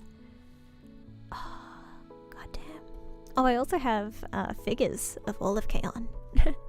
I have all the K-On! Girls. Except Sawako. I would love a Sawa-chan figure. I don't know if they exist. Are there Sawa-chan figures? Oh, I don't know. I have a little Christmas tree figure that's like a little Christmas decoration that has Yui and Ui on it. So that's Ui. I have an Ui. I don't have Sawa-chan. Nodoka? I would love to have Nodoka. Hello! Hello!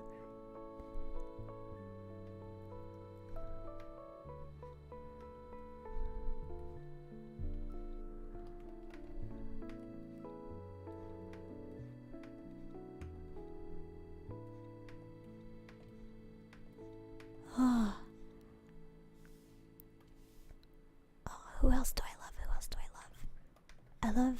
I wouldn't say they're like one of my favorite characters, but I do love Rui from Gatchaman Crowds. Oh, you know who's my favorite character? Hajime from Gatchaman Crowds. Thank you, Rui made me remember. Yes, Hajime from Gatchaman Crowds. That's another one of my favorite characters of all time. Can't believe I nearly forgot.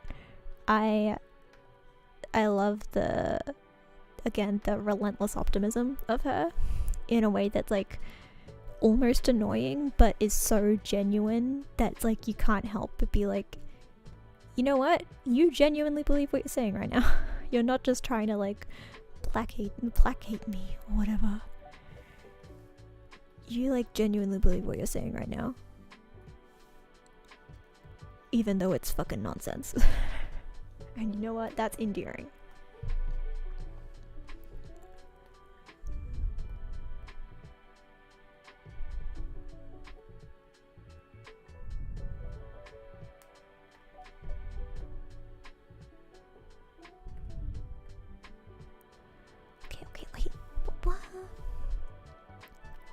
But yeah, Hajime, I also, that's another one of my OTPs, is Hajime and Bergkatze. I love them. I've drawn fan art of them before. I've drawn fan art of them multiple times, actually.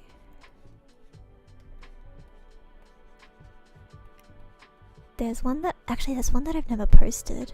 I could probably bring that up if I could find it. Probably be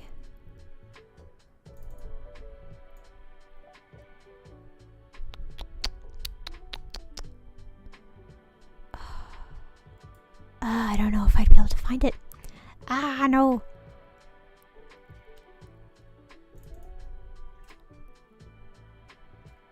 Do I have it? Do I have it anywhere here?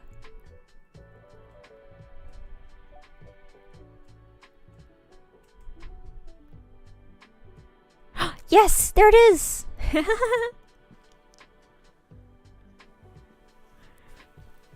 Is my OTP.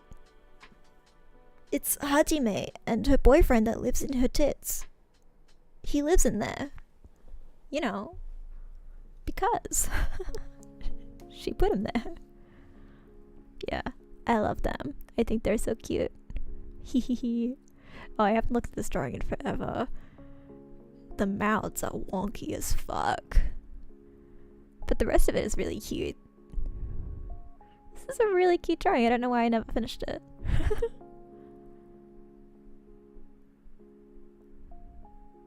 Because yeah, the mouths are wonky.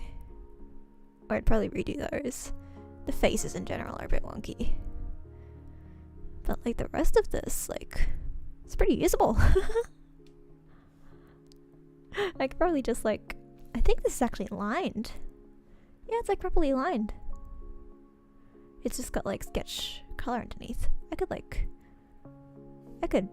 just color this again. This is like, God, it's gotta be several years old by now. Yeah, that's my ship. My ship. I love them. Oh, I'll close this now.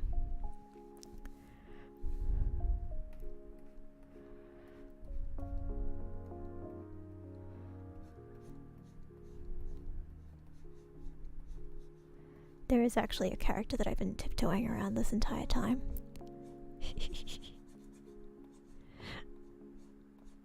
So I'm just like trying to think of every other character that I love before I like mention this one and start going on a full tangent.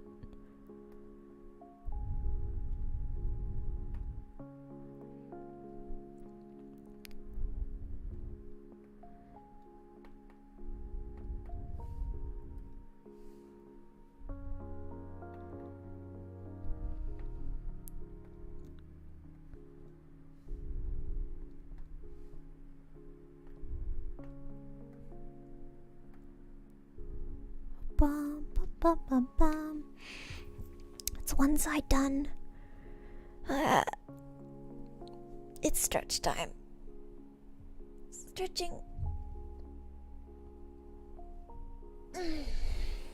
Okay.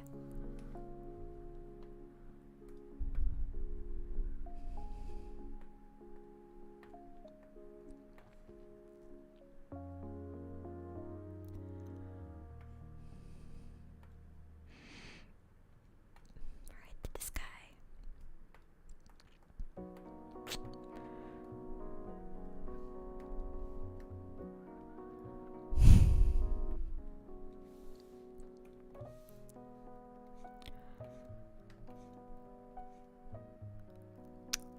Okay, I thought of another one. A character I love. I love Pafu from Go Princess Precure. I love that goddamn little fairy more than anything. That little fairy has my heart and my soul. I love that pink little critter so much. Especially because it's so easy for like magical girl fairy characters to be like annoying, you know?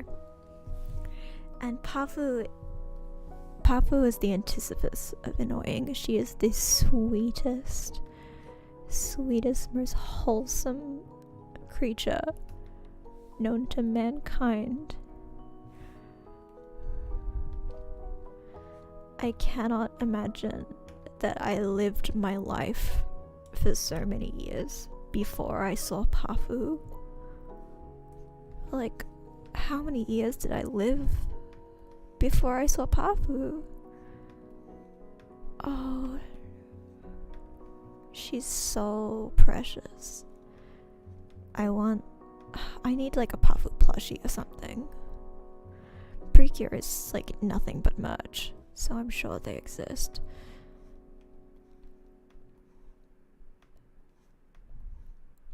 I really want to go to the Precure store and the Sailor Moon store, but the Precure Pretty store, goddamn, that's the place that like I want to go so bad.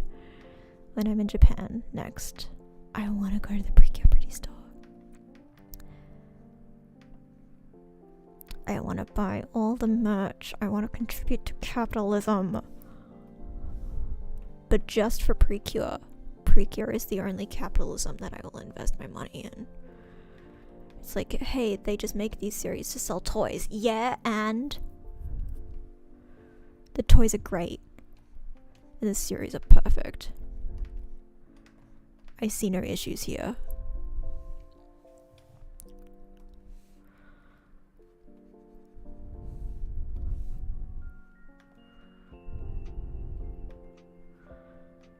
If this series just made to sell toys, then tell me why Pafu is the most precious thing known to mankind.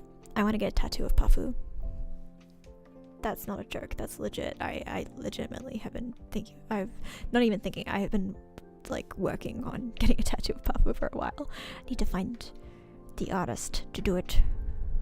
Well, I think I know the artist I want to do it, but then I have to invest money in it, and again, you see, I have so many things that I have like, I have so many things to buy that are like really expensive.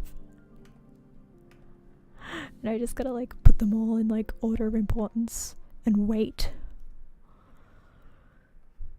But goddamn, I really want that Pafu tattoo.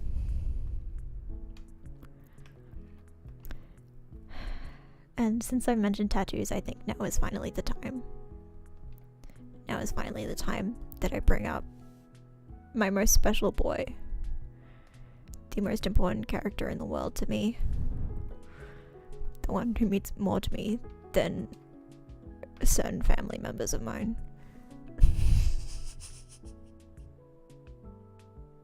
If any of my family is listening to this, that's not a joke, this is entirely serious. I care about this boy so much, you cannot comprehend it. And that boy is Carlito Zoldyck, and you might be wondering, hey, who? I thought his name was Killua. Carlito is Killua's little brother. He is the youngest Zoldyck. He is like 8. No, he's like 10 or something. He's just a little boy. And he's the little boy who wears the kimono, and everyone debates on whether or not he's a boy or a girl. But he's a boy. To me, I know this. I know more about Carlito than anyone on this earth.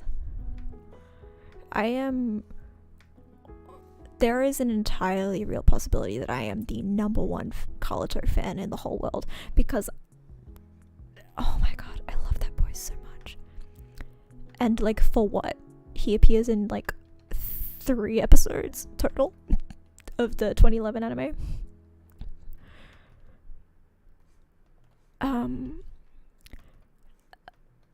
But every moment that I see him is perfect. I love him. He has like maybe like 2 minutes total of spoken dialogue.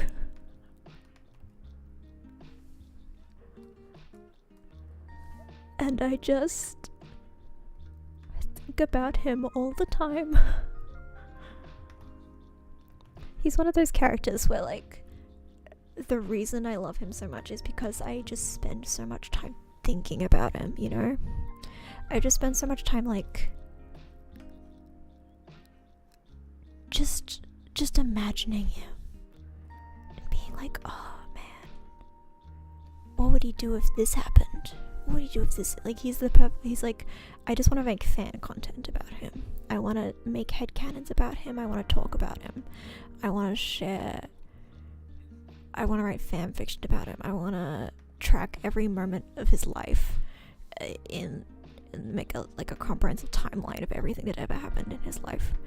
I love him. I love him. I love him. And God, I love the Zoldyck family as a premise. I love the assassin family that trains their children from like when they are babies to be killers. Like, I think that's hilarious, like in a fucked up way. Like, that's fucked up. Like, that would be fucked up if it happened in real life, and it is, even in the anime. But it's also so ridiculous that's like impossible. Cause like, yeah, I'm sure the 3-year-old really knew how to really knew how to track people stealthily. He's 3.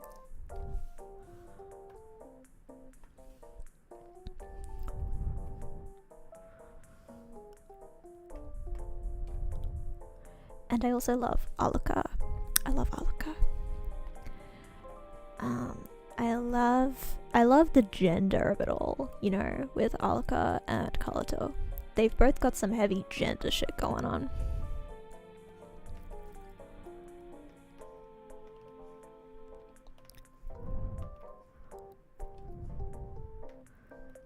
And I know there's a lot of like debate on like is Kalato a trans girl? There is no indication of that in the text. I would just like to did you know facts? The reason that we know Aluka is a girl, and because everyone's always like, but you know, Ilemi calls her a boy or whatever. And it's like, whose opinion do you trust? Because like Aluka never says herself what her gender is. So we have to just leave it up to like what other people say, which is like a grey area and prime debate territory where everyone likes to argue with each other on the internet. And here's the thing. We have 2 places that we're getting information from in regards to Aluka's gender. We are getting information from Killua, the protagonist of the story, particularly the arc that Aluka is in. He's the protagonist of it.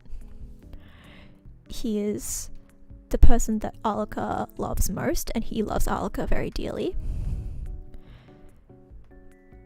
He's very close to her and knows everything about her, and literally like broke her out of like prison because he was like, that's my little sister, fuck off. And like, so, and he says that Aluka's a girl. So now let's look at the other opinion, the contrary opinion, which is from Ilemi Zoldyck, who says that Aluka's a boy. And now let's consider what we know about Ilemi. Number 1, he's a dick, and we hate him. Number 1, Ilemi sucks. He just doesn't like Aluka, he hates her. He probably was not very close with her because he doesn't like her and views her as a threat.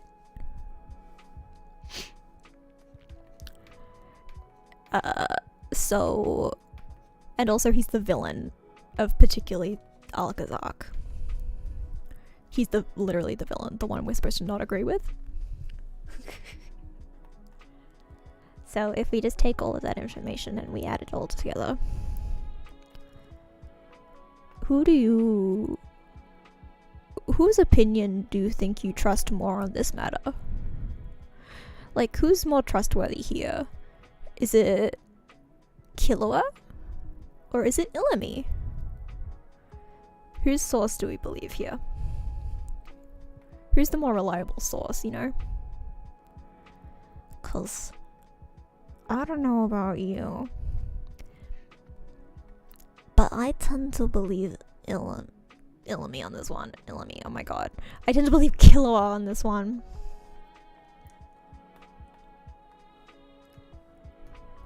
Because why the fuck would Ilemi know anything?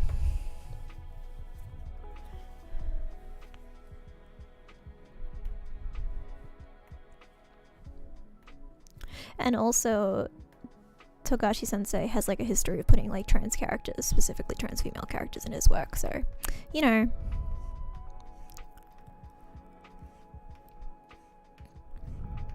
Just like, oh, it's almost like a toxic family member weaponizes misgendering their transgender family member to hurt them and to dehumanize them. Isn't that interesting? Wow.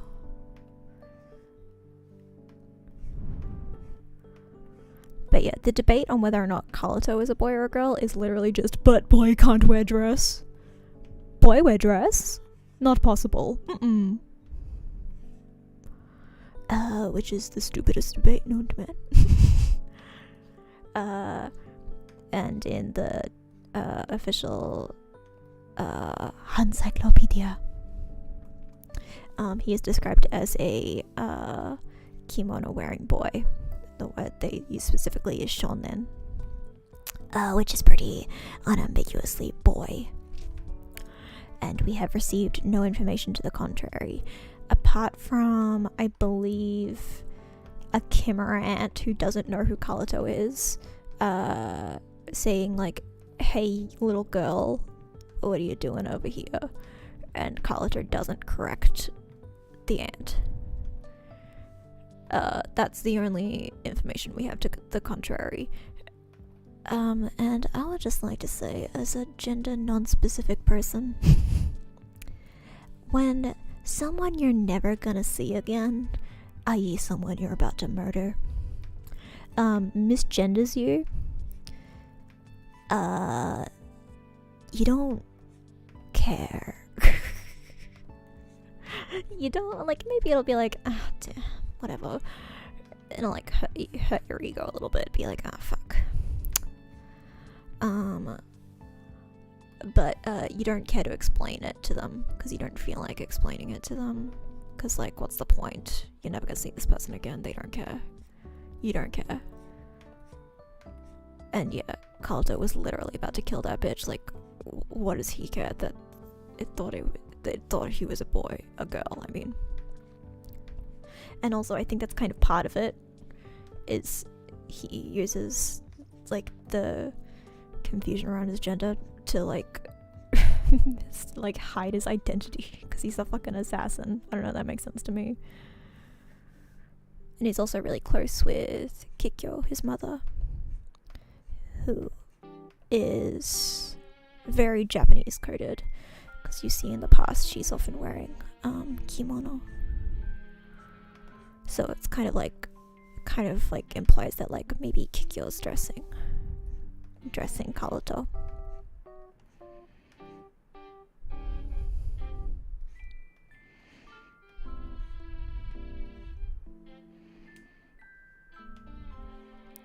I know so much information about this little boy,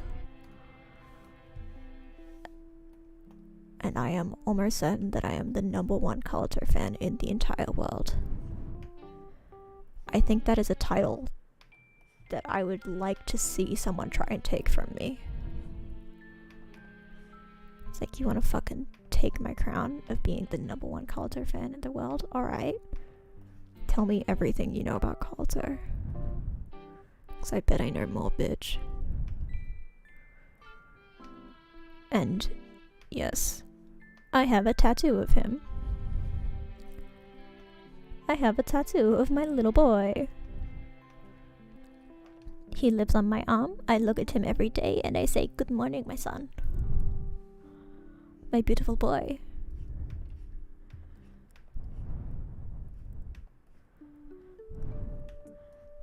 Because I think part of apart from just like thinking about like, oh, I just think about headcanons about him, I think part of the reason that he does mean so much to me is the gender of it all. Because I'm a very feminine person, even though I'm not a girl.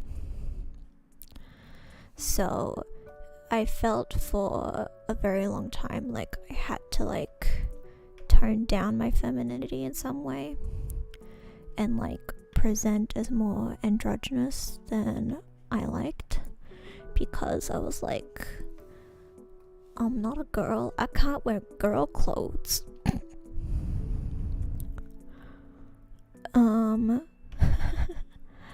And it's kind of like Kaluto as well as Rui, who are two characters who fandoms love to say are trans girls, but are actually just boys who wear dresses and are canonically just boys who wear dresses. Specifically, Rui even says it himself, that he just likes to wear dresses because they make him feel pretty. which I respect the hell out of. It was Karuto and Rui, who reminded me that, like, oh yeah, boys can wear dresses, so why can't non-binary people? You know? And so I stopped trying to appear as if I wasn't very feminine, and it does mean that I get misgendered a lot more, but it also means that I am a lot more confident, and when I look in the mirror I feel happy because I don't like looking androgynous and I don't like looking boyish. I like looking feminine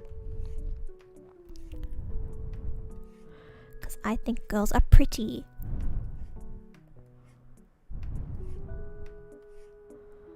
And I think that was just like a moment of being like, yeah, gender doesn't determine what you wear, and you don't have to be a girl to look feminine and enjoy feminine things and think femininity is pretty, you know? And so that is probably one of the deeper reasons I love Karuto.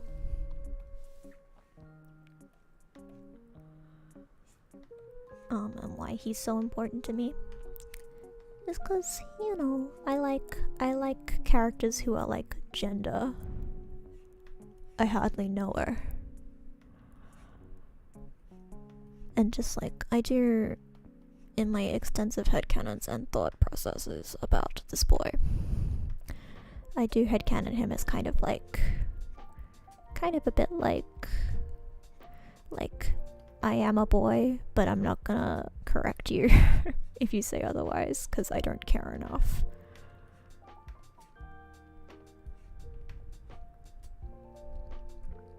It's like, if you ask, I'll say I'm a boy, but like, if you don't ask, I'm simply not going to say anything about it.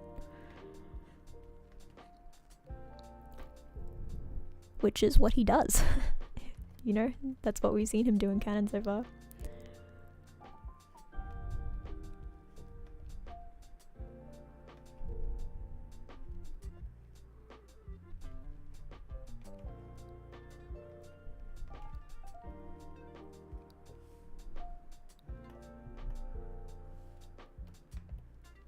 And I also have a whole conspiracy theory about the Karuto arc, where I believe that Karuto is going to play a big role in the upcoming chapters.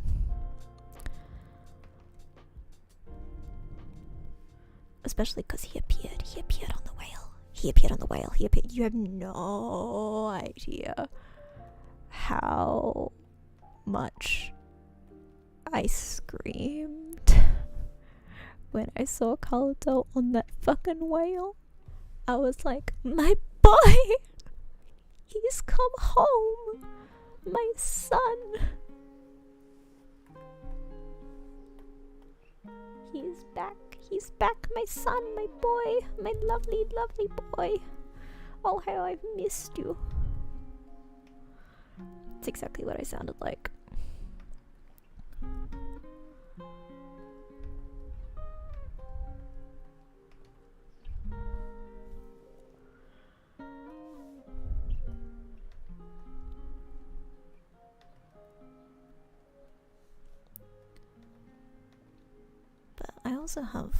I have so many Karuto thoughts. Oh my god, I have so many thoughts about Karuto.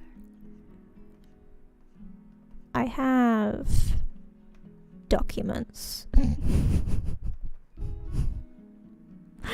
in Google Docs that are just headcanons and theories and just like expounding upon canon, just like thinking about like kind of like almost like fanfic, but it's just like speculative.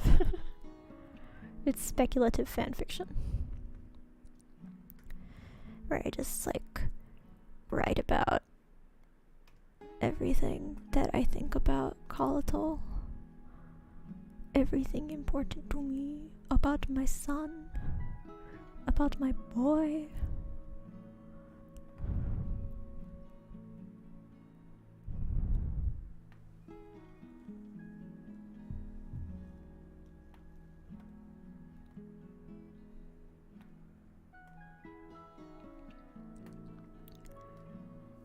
that's probably something I can make a presentation out of. Is just all my Karuto headcanons. Because like when there is a character that appears so rarely in canon, it just leaves so much room for fan speculation, which I think is part of the reason that I fell so hard for this stupid boy. It's just, I love him so dearly. And my favorite thing to speculate about is his relationship to his other family members, specifically Alaka, because we are never shown Alaka and Karuto interacting in canon, at least not yet. And it is of my personal belief, and if this ends up not being the case, I will probably cry and I will write fan fiction changing it to be so, that I like to think that he cares about Alaka and that he likes her, and that I like to think that he calls her One-chan, because I think that'd be really sweet, and I think that Alaka is like, would be such a good One-chan, you know. I think she would take her job as One-chan very, very seriously. She'd be like, that's my little brother, stay the fuck away from him. I've drawn a lot of fan art of her, Karuto and Killua. I love those three.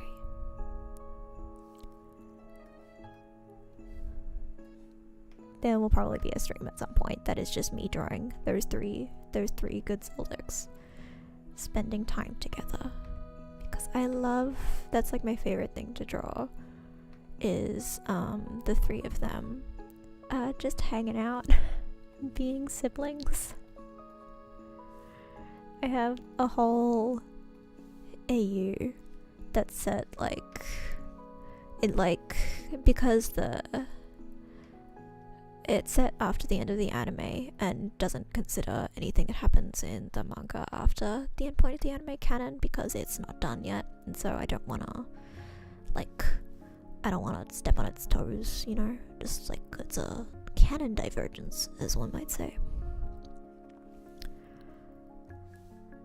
And yeah, I have a whole AU that's based on the premise of Alaka and Killua leaving at the World Tree to go travel the world, and then Karuto kind of like spying on them and trailing them until there's like a confrontation, and Alaka's like, "Oh, my little brother, I missed you." And Karuto be like, "Fuck, my big sister, no." And there's a whole, listen, this is like legit like a fan fiction that I've kind of been writing for a long time. And yeah, it's like the premise of the AU that I've drawn a lot of is like just the three of them as like teenagers, so they get time skipped redesigns. That's the main point of it, is so I can redesign them as time skipped, and I can put them in fashion, because I think Karuto would wear like some like edgy kimono fashion, like the modern, like if like Kikyo, because like I like to headcanon that Kikyo dresses him, because he's a little boy. He's just a little boy. And so just the idea that like after he's like flown the nest and he's on his own and he's dressing himself, he like starts wearing his kimono in more like alternative ways.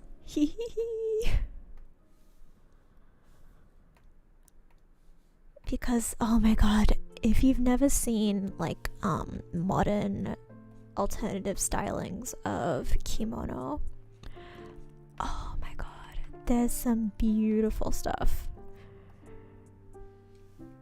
Kimono fashion is like making kind of like, this is also something I could do a presentation about. It's not a hot take, I just have a lot of information about it. But because I'm really... Part of the reason is color, so yes, but I am genuinely very intrigued by the kimono as a staple in Japanese history and as like a modern day piece of clothing, you know? And I really like... It's like another thing that I really want to do next time I go to Japan is I want to go to like a kimono fabric store that like really like makes like the real high quality shit, you know. And I just want to like hopefully know enough Japanese by then to just be like, tell me everything. Tell me everything about kimono. Cause yeah, I think they're like a staple of like Japanese culture, and I think for a long time they were kind of like with the introduction of like Western fashion and style into Japan, like the kimono industry started dying out somewhat, and like cause like obviously like in the past it was like everyone wore kimono all the time, and now it's mostly just like casual or Western fashion that everyone wears on a day-to-day basis. And there's like there was a period where like it was like a genuine concern that like the kimono was going to become like a part of history and wasn't going to continue being like a part of like Japanese everyday culture anymore, because like they became like a fancy dress item, like something you only wear on like really special occasions and like for like really traditional activities. And I think there's kind of been a push in the recent years for fashion designers and kimono stores, like kimono fabric stores, and for young people in general to just like wear kimono on a day-to-day basis again. Just wear them as casual clothing. They don't have to be formal wear. It's the whole point of them, is you wear them just on a day-to-day basis. It's like yukata are literally bathrobes, like, you know.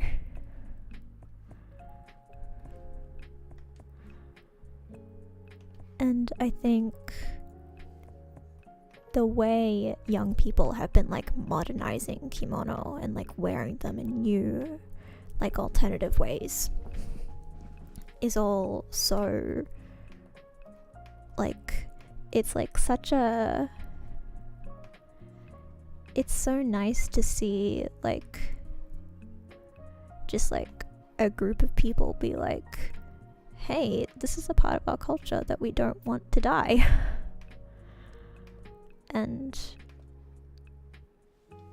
so they're not letting it.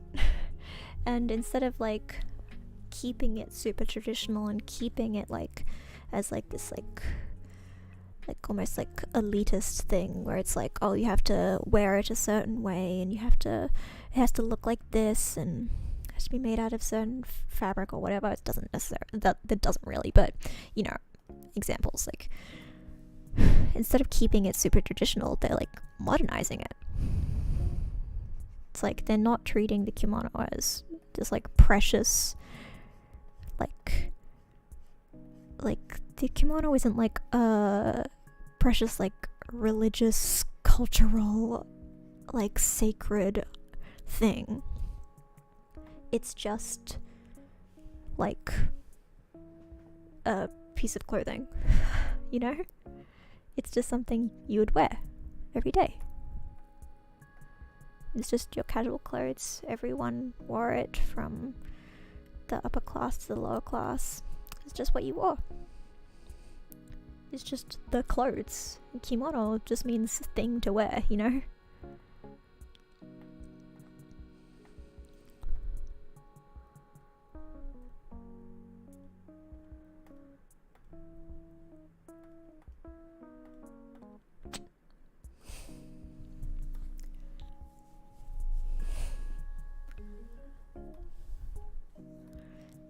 want to see. And I think there was kind of like this like a slow realization in like the younger Japanese population that's like, oh yeah, they're not sacred. They're not like this traditional clothing item that you can only wear on special occasions. Like, you can wear them whenever you like, and you can style them however you like. You don't have to know how to tie an obi a certain way. You can just put on a belt or like just like a leather belt or like a corset or like anything, or you can just leave it hanging open. You could take the kimono that's gathering dust in your closet or in your drawers somewhere and like cut it up and turn it into like something cool. Like, it's just like, it's like almost like a form of like rebellion. It's like, no, we're not letting this thing die. This thing is part of our history, part of our culture, and it's not going to be history. It's going to stay. And it doesn't have to be a certain way. It doesn't have to be traditional. It can look however we want it to. Especially since such a huge part of Japanese culture, Japanese modern culture, is particularly in Tokyo and Harajuku, is the alternative fashion scene.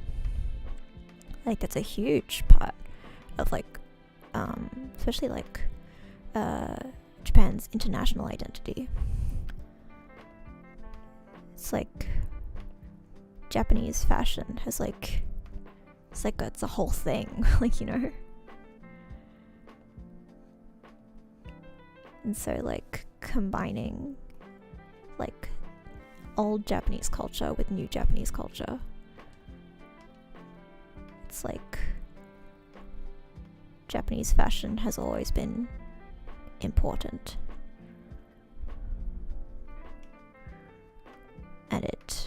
and like the young people of Japan are making sure that it stays important, which is extremely nice to see. And like, I've seen a lot of like interviews with like designers who like have like these beautiful like alternative fashion kimono designs, and talking about how important the kimono is to them, and like their history with like having like a kimono in their cupboard that was like their grandparents, that they never touched because they were like too scared to ruin it. And like the kind of realization of being like, no, like if it just sits in the closet forever, then that's like defeats the whole purpose of what it is. It's meant to be worn.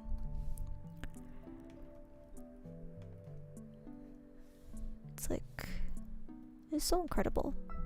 It's also what makes me upset when a lot of like foreigners, particularly white people, will say like foreigners wearing kimono is like cultural appropriation or whatever. It's like, it's not. It's like, oh my god, it's not. Like, the amount of times I've seen Japanese people be like, stop thinking it's cultural appropriation. We want you to wear it, please. The kimono industry is dying. We need more people to enjoy it and love it and wear it and see it.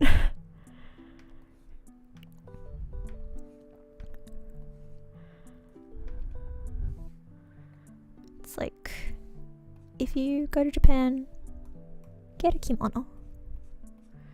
Either dress up in one for a day. If you go to a festival or something like that, if you're there for like, if you're there during the summertime, go to like a summer festival and wear a yukata.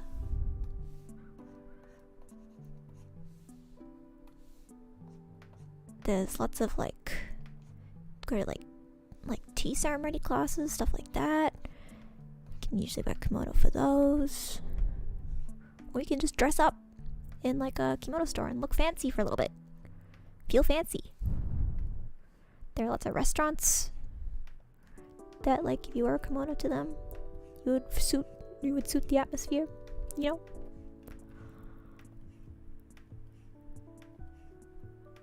Go to a bathhouse, learn how to tie the yukata.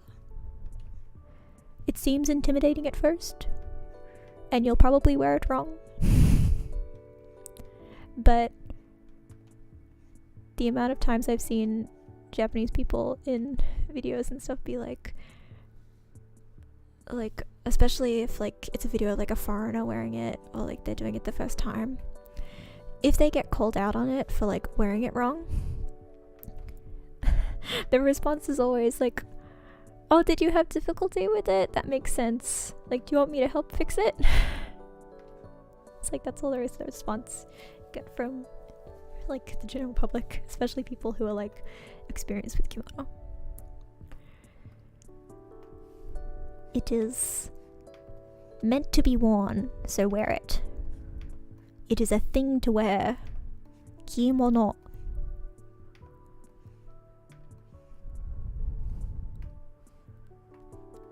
Kiru is wear, and mono is thing, so wear it.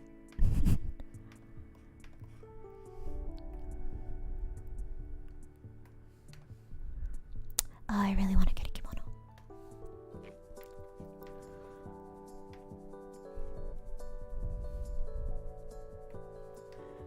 I really want to get a kimono from like a proper designer, or either like an alternative fashion designer who has like a range of kimono. There are some incredible designers that I can't remember the names off the top of my head for the same life of me, but I can picture them so well in my head, you know.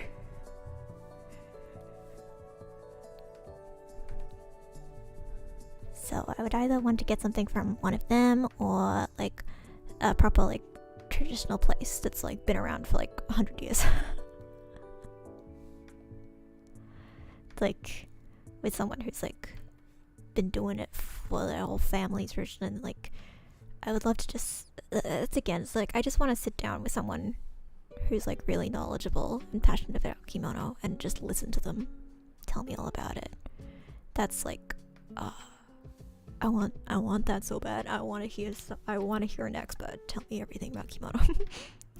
You know? Cuz like I do know quite a bit, but like I know quite a bit for someone who has like a passing interest.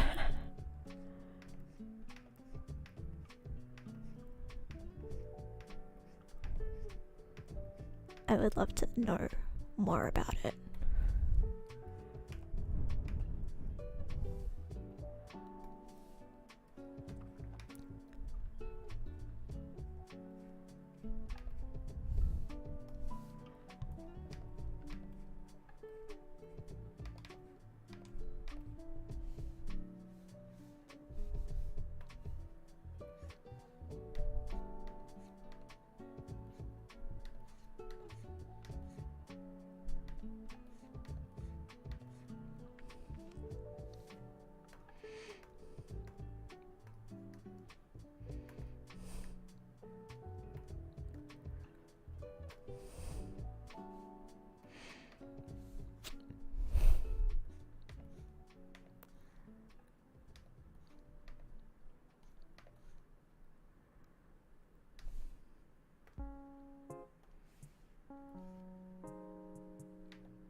Can you believe that I literally went on like a full rant about Kalata that then transitioned into a full rant about kimono? Like my throat hurts.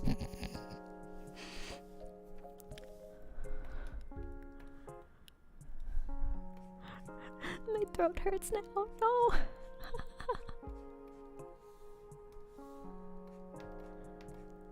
To take a nice hot shower after the stream.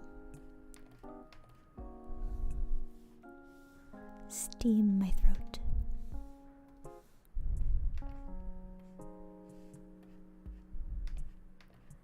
I need to work out how to like get my vocal stamina up.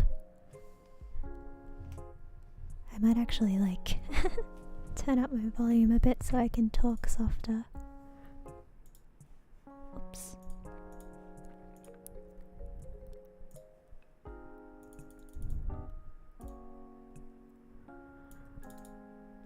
Okay, how's that? If I can talk a bit softer now. Talk a bit softer now. I'm just testing my audio so I can talk a bit softer now. Talking a bit softer now. Talking a bit softer now. Alright. This fucking song again. I feel like maybe I should take it off the playlist, but also I think it's very funny.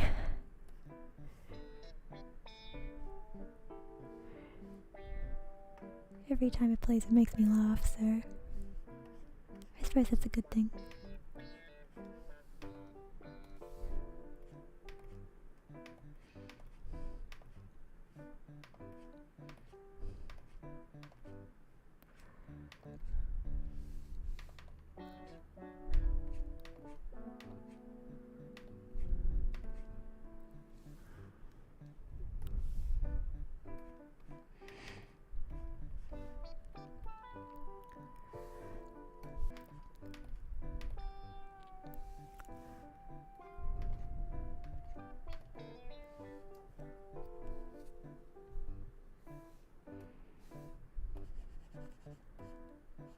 Okay. We're so close.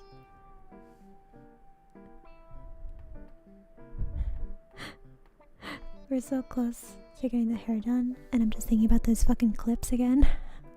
And I'm thinking I might just not do them. I can add them on later if I need to.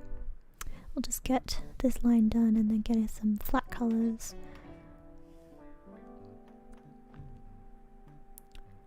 Stuff like that, and then call it. Cause yeah, I need to finish this quickly before my throat gives out. It's like the analogy about the phones again. It's like when the hardware gives out before the software. It just means that I've been doing good. It's the hardware's given out.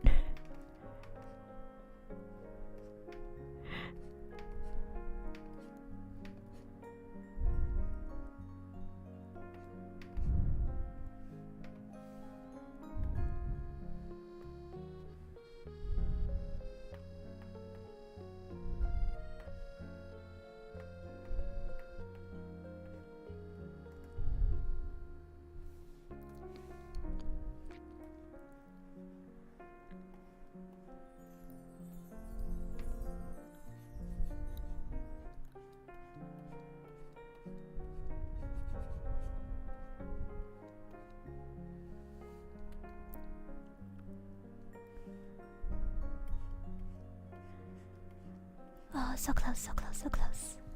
So close. We're nearly there. I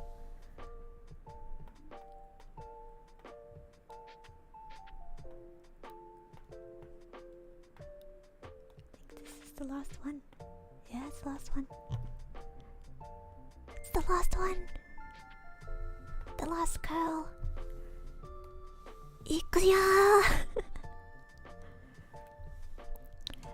Fun fact is my go-to sound check phrase is the beginning of Viva Happy, the Michiam song, featuring Hatsune Miku. It's the one where she goes, Michael, okay, ikuya. I have said that probably upwards of 20 times in the past week.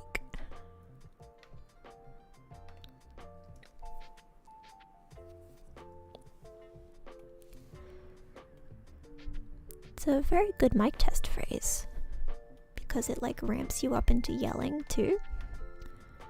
Because it can be hard to like talk loudly unprompted, but like you gotta talk loudly to test the levels.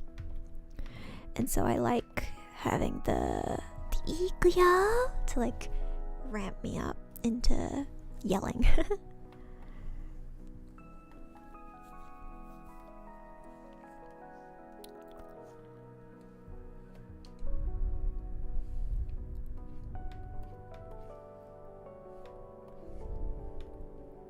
That's a life hack to all you sound techs out there, is or if you're ever just like a person in a recording studio and like the sound tech's like, hey, can you just talk for a bit just so I can check the levels. Number one, if a sound tech ever asks you to do that, please for the love of God don't stop talking until they tell you to stop talking. Like the amount of times that like I ask someone to do a sound check for me and they like say like one sentence and then they stop, it's like, no, it takes me longer than 3 seconds to fix the audio and check the levels. Please keep talking. So if you're ever in a recording studio for any reason and you're asked to do a mic check, here are some things you can do. Count backwards from 100. Recite the alphabet, count to 10 over and over again. Start talking about what you had for breakfast. Literally anything. Just talk. Just ramble. Just keep going.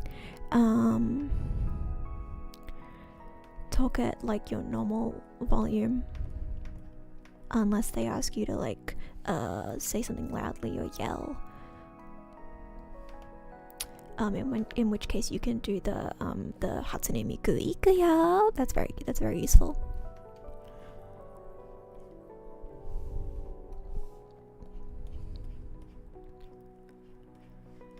But yeah, just don't stop talking until they say that you're good, because without fail, if you stop talking before they say that you're good, they will ask you to start speaking again.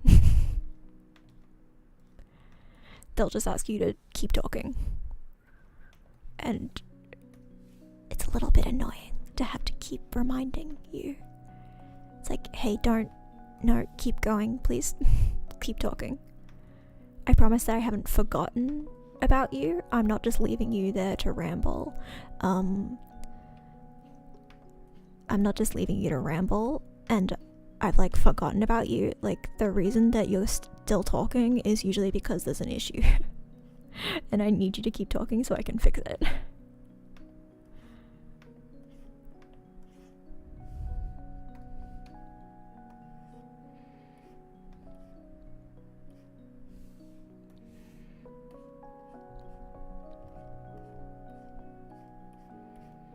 But yeah, I'll never have forgotten and left you to just ramble. And no sound tech will have ever just forgotten, because guess what? You're talking directly into our ears. There's no way we forgot to tell you to just we didn't forget about you and just leave you to ramble and actually you're embarrassing yourself, because we can hear you. We're wearing headphones with your voice directly blasting into them. And we are actively concentrating on getting your voice to sound good. So obviously we will notice if you stop talking. And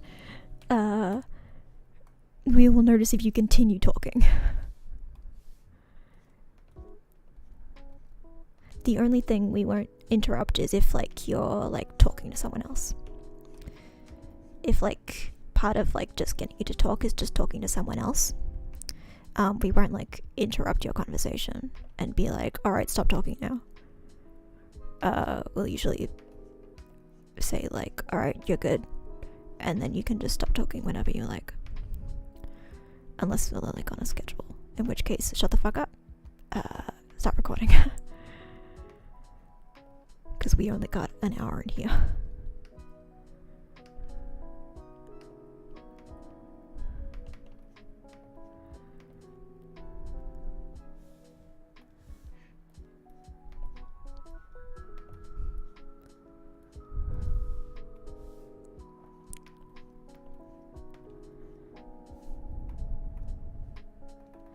you know, for someone who is a sound technician, I sure have been neglecting actually getting my sound to sound good on the streams.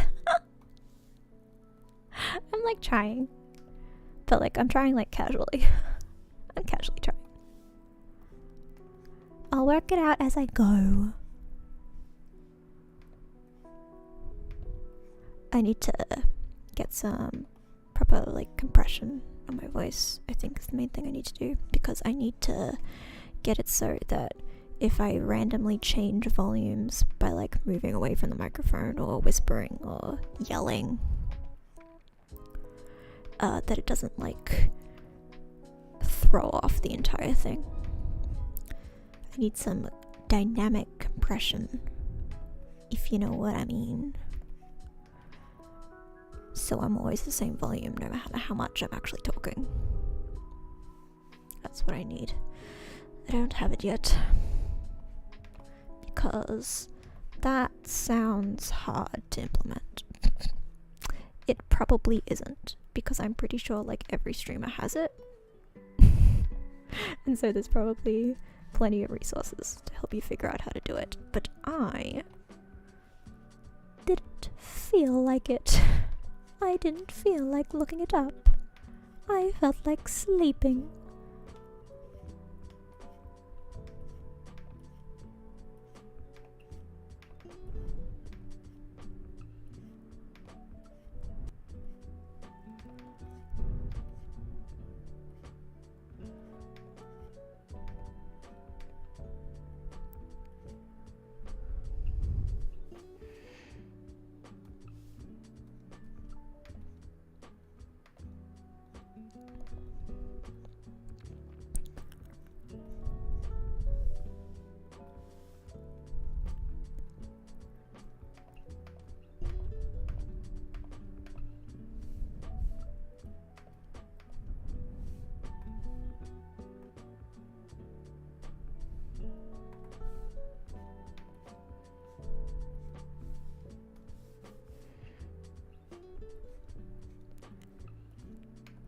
We're so close.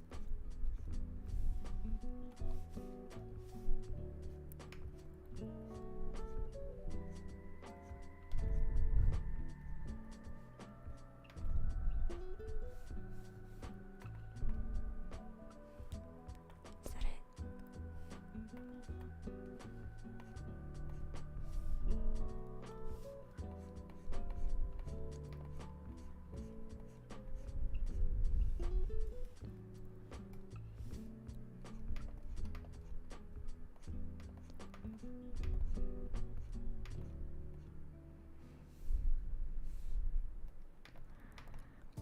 You want to know a fun fact about why I've started streaming now of all times?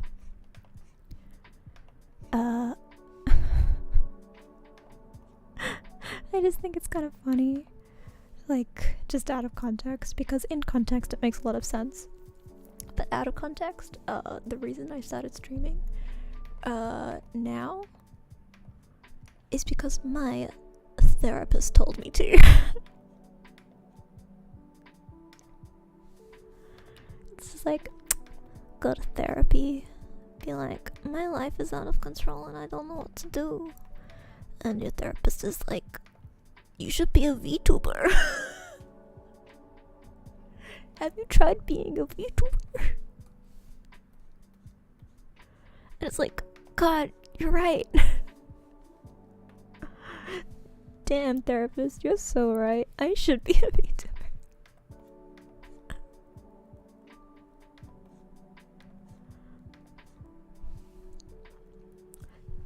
It's obviously more nuanced than that. There's more to it than that. But, you know, it's kind of funny.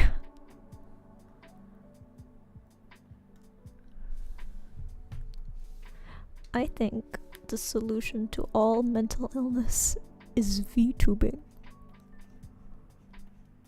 If not becoming one, then at least like watching VTubers, I think, is pretty good.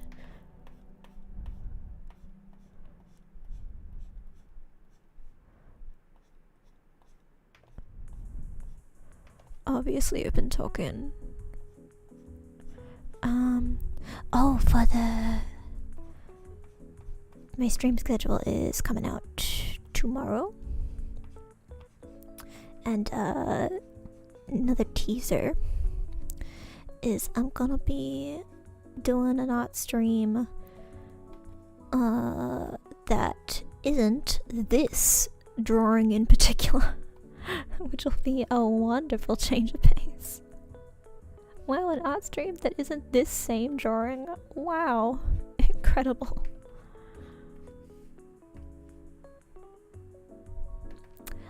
But I'm not actually gonna be drawing assets for the channel because sometimes that gets old. And sometimes you want to draw other stuff to keep your motivation dry.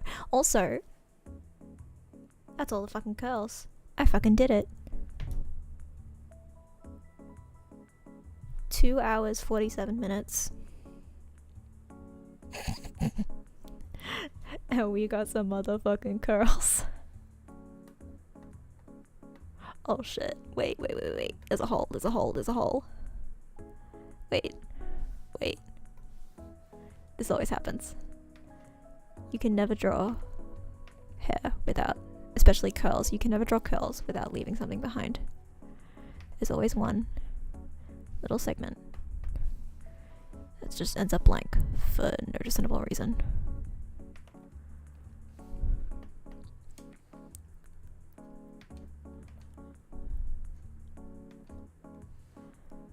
How's that?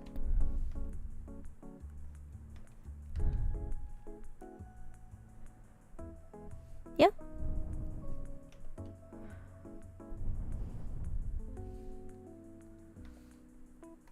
Yeah. Right, now I just gotta draw the top of the head. The tippity top of the head. I can delete all these. Get out of here.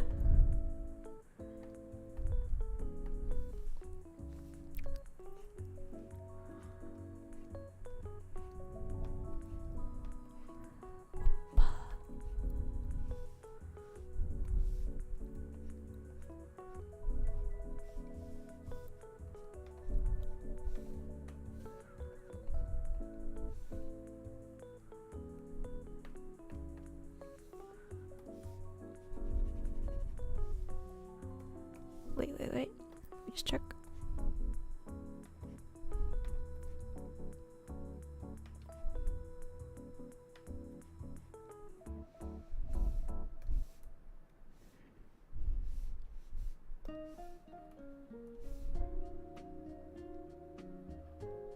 Okay.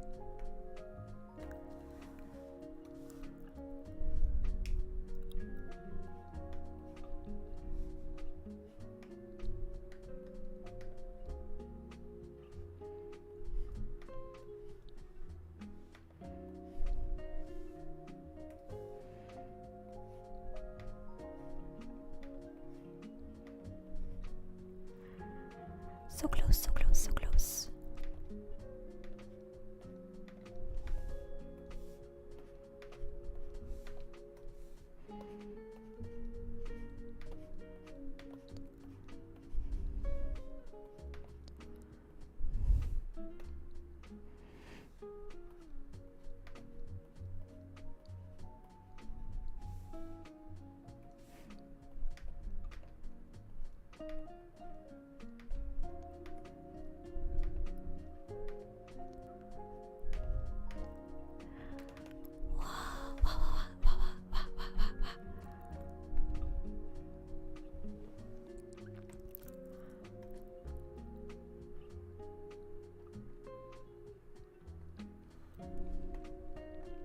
Okay, now clean up. Gonna make this line like this.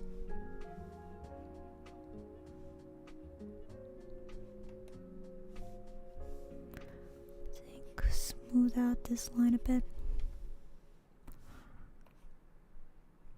Yep, that's better.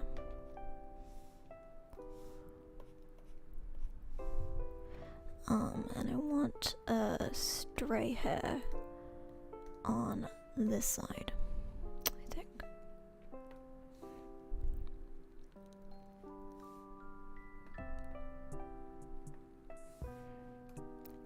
can just get maybe this.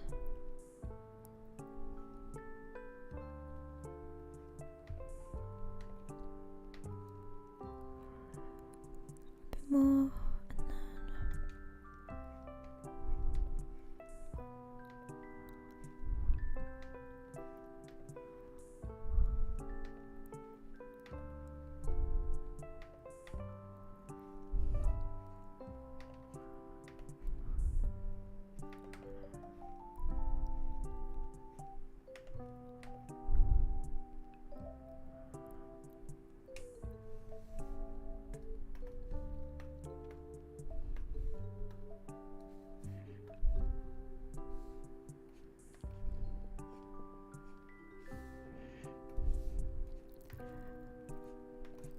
okay.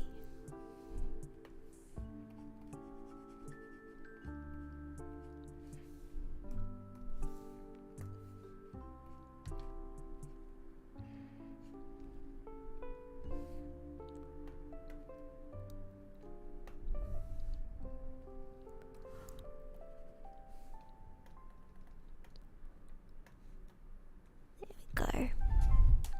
It's a bit more even.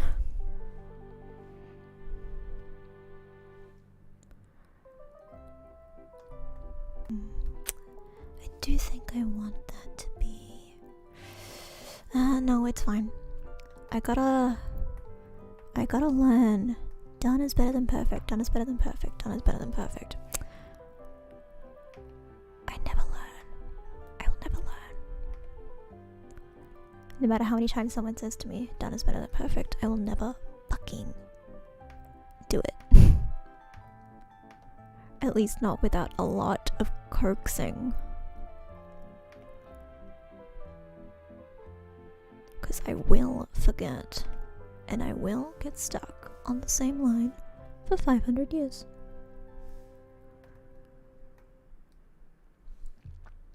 How's that? Alright.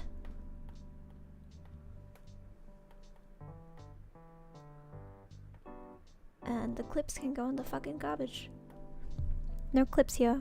I never saw any clips. Did you see any clips? I didn't. Okay, now let's get these in order of like top to bottom. Body, behind,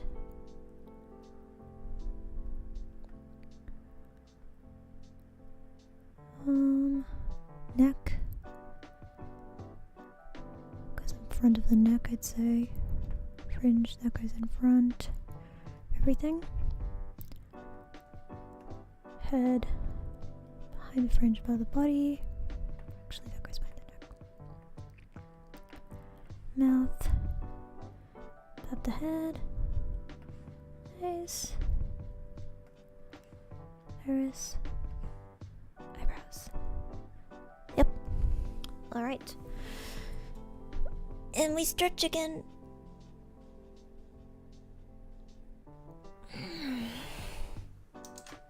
We save.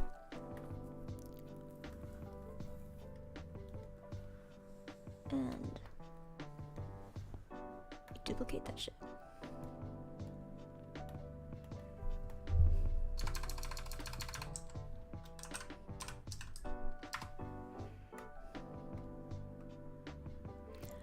Alright, and now let's rearrange these motherfuckers.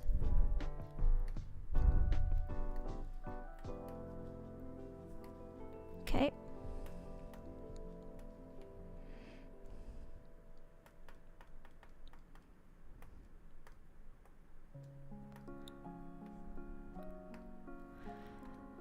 Arms.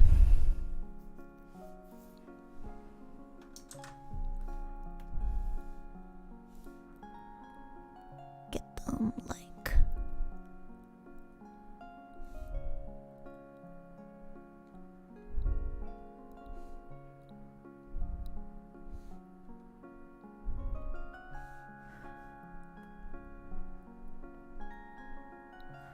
so.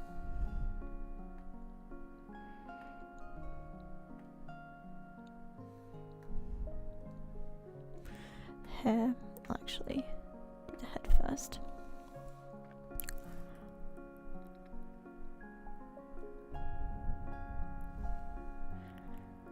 Go. The mouth I'll move into place for now. Eyes coming up here.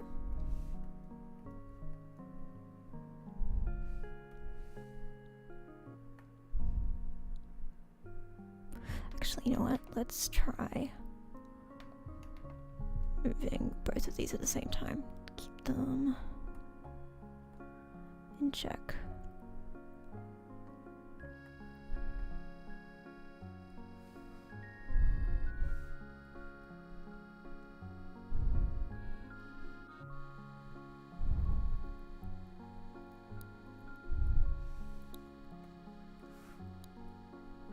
Did this a bit.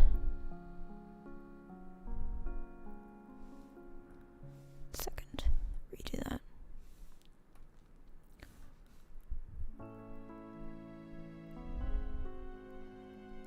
But this way.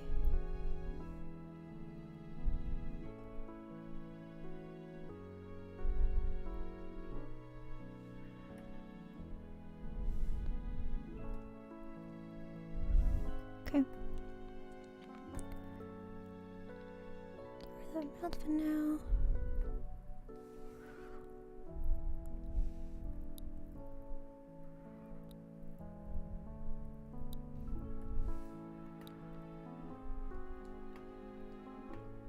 This, make this a bit more transparent. This a bit lighter, it's easier to see.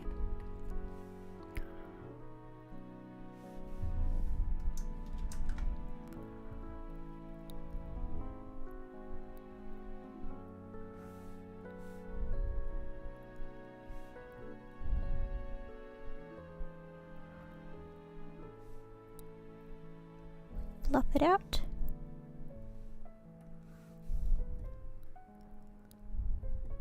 Fluff.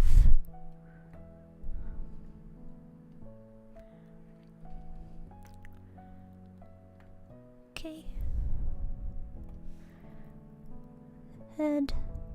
I mean the hair.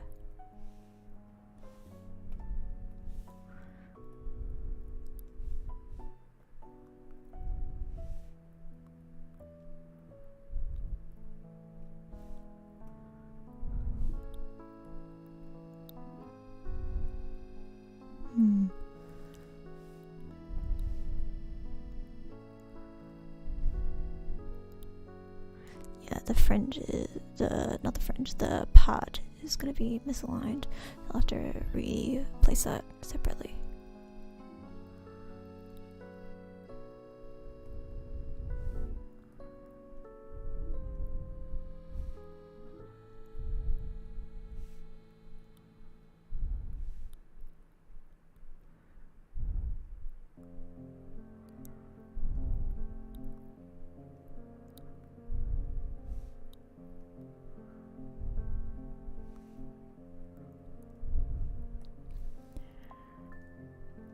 There we go. And I'll replace this.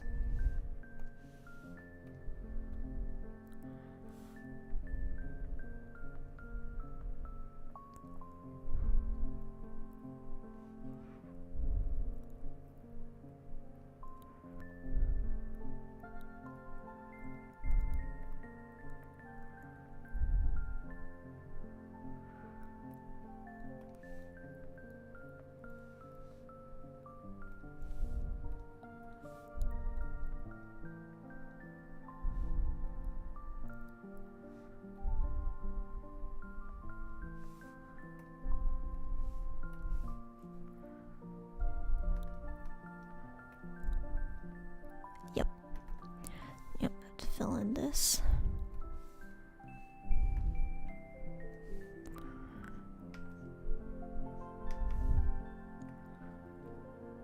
Fringe, I can see what I'm doing.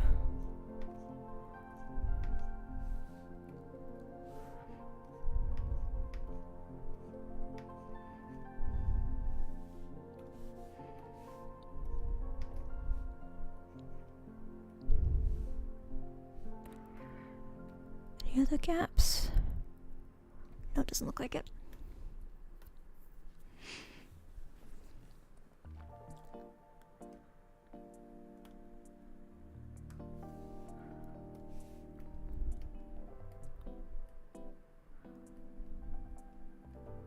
Neck. Go like that. Yep. And now, mouth. Open mouth. Actually, I think the nose should go up a little bit.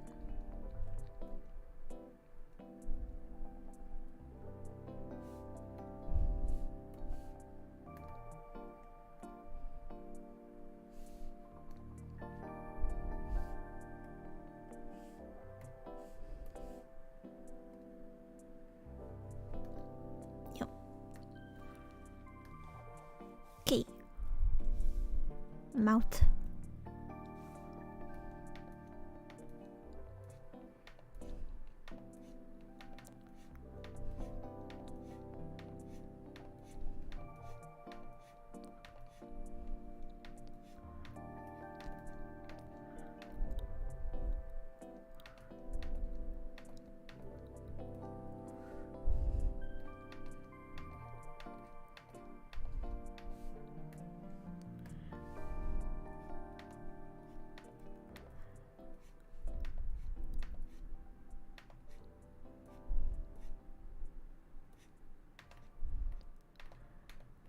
Okay. We're so close.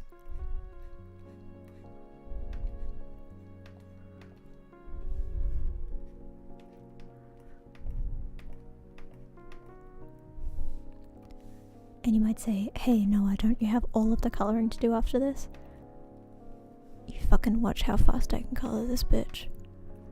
It's the lining that takes 500 years. I can color in my sleep. I can color this bitch in 5 seconds flat. That's a lie. It's probably gonna take longer than that.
Beautiful, beautiful.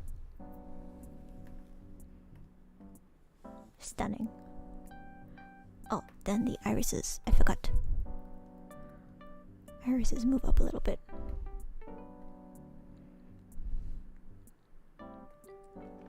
So I think the fringe should be a bit more this way.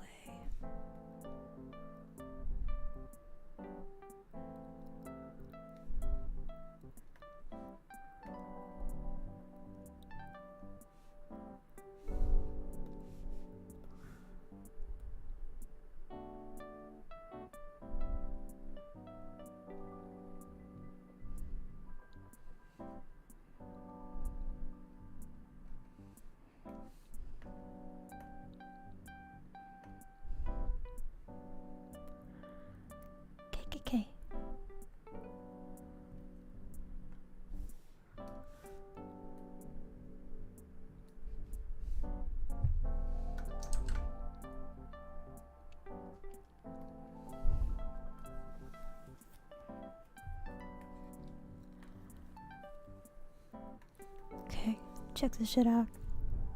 Look, she's looking down, looking shy, looking normal. Wah, wah, wah, wah, wah. Check that shit out.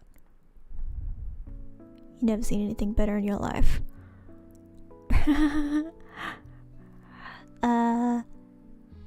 How much noise do you need to make? Do you need like 5 minutes? 'Cause I can mute.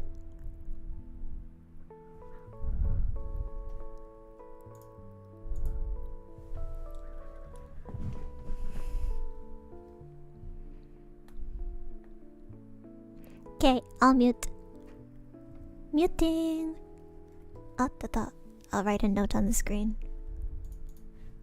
Oh, konnichiwa.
We're back, and we have this image again. Because I need to eye drop some stuff.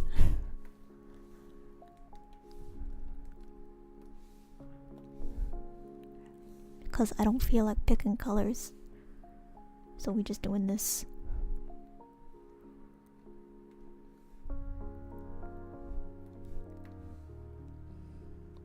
Oh, sketch still on. Let's get rid of that. Get rid of that too.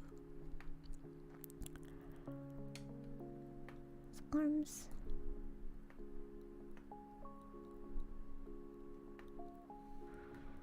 Okay, I got hair now. Get rid of fringe so it's easier to see. Oh,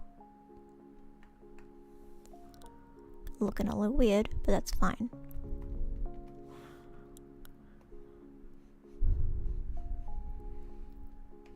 Actually, go down all the way here. Let's see if this can work. Oh, how much is that getting? A decent amount.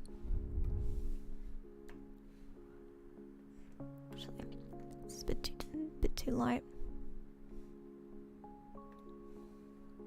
There you go.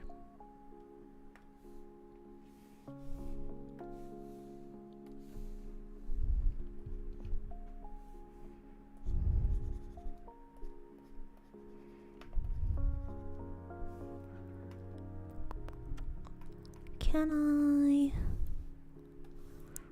do one of these? Yes, I love this tool.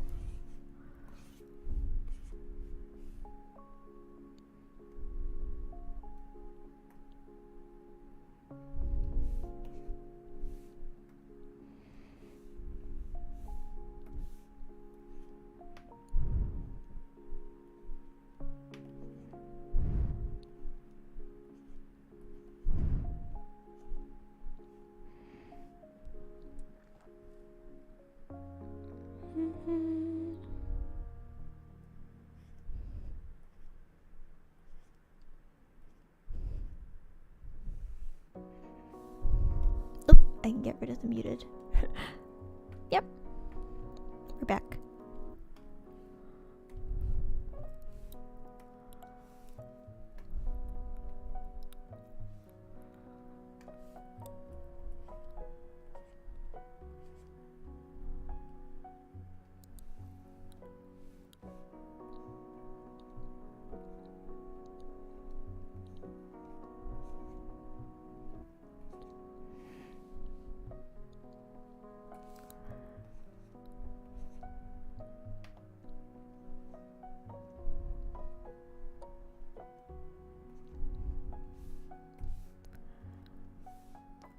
Boom.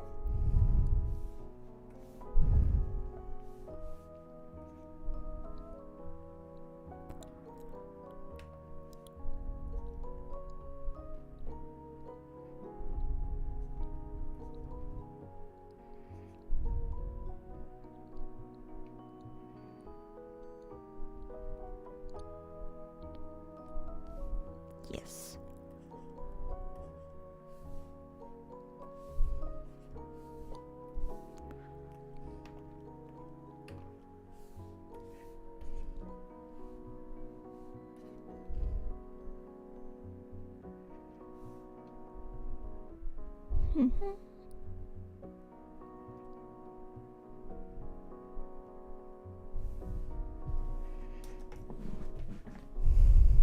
Oh, up here.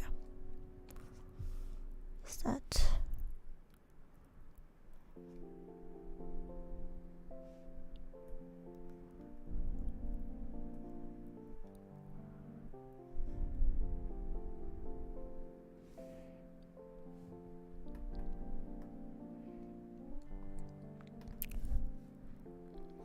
Take away a bunch of these and then fill in the ones that feel right.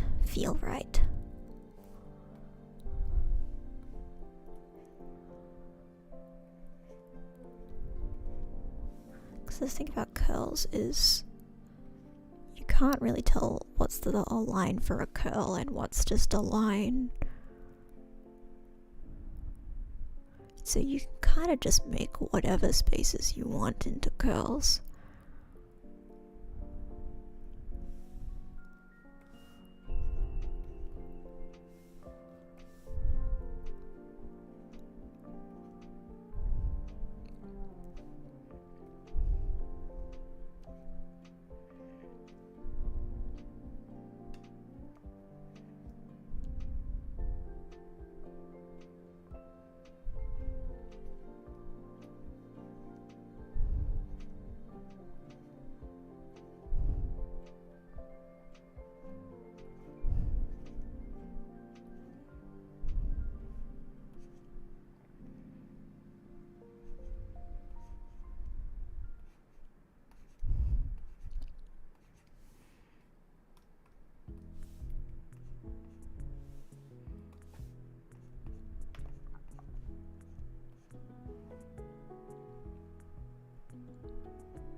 Alright.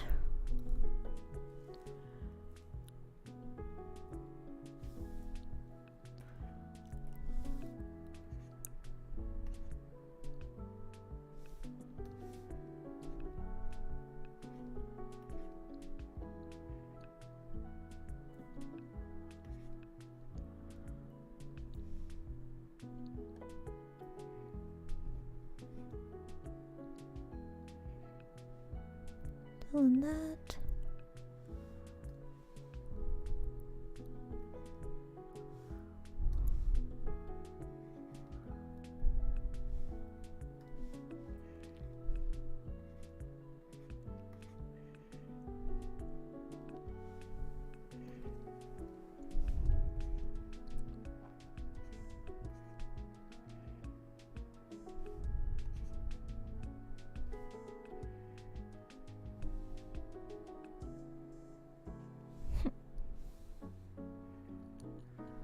Yeah.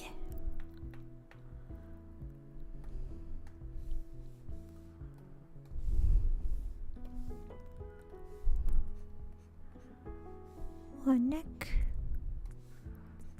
Actually easier to see lighter colors now. Except on that.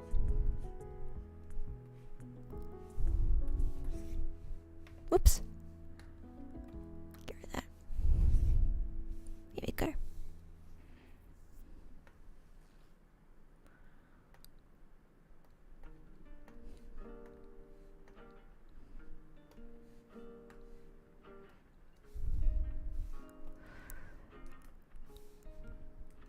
This color from this drawing. Let's see. There we go.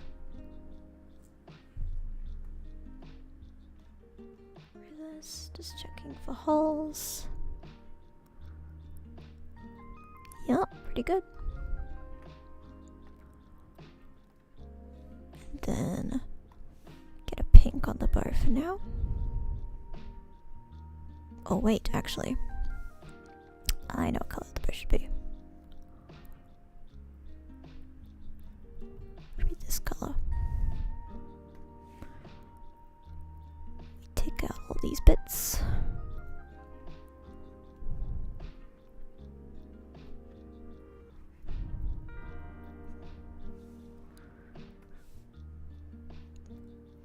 Those bits back in, actually.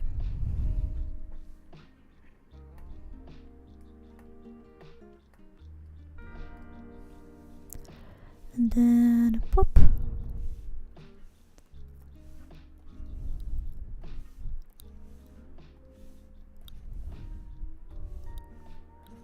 Perfect.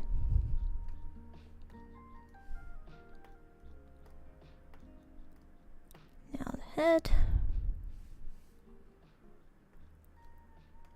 This for a second.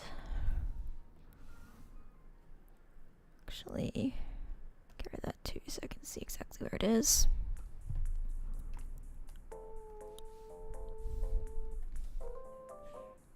Because we're gonna do one of these.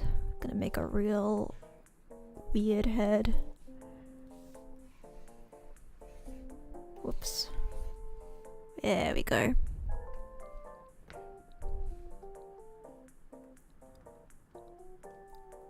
Put this back.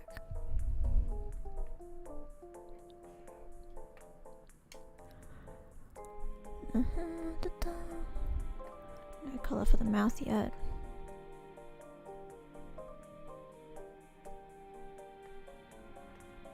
This actually has to go above the eyes.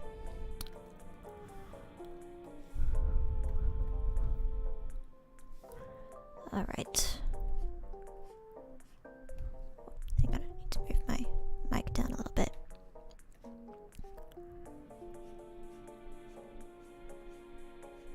Gonna make her really scary for a second.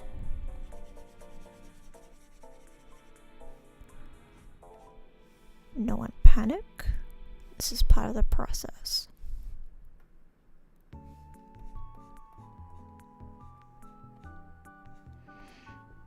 have to look really scary for a second, and then it will get better.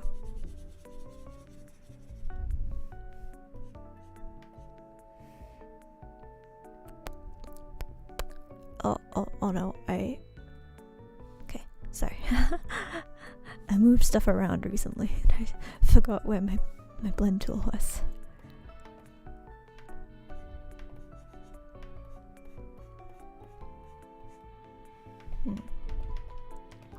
No, do it with this.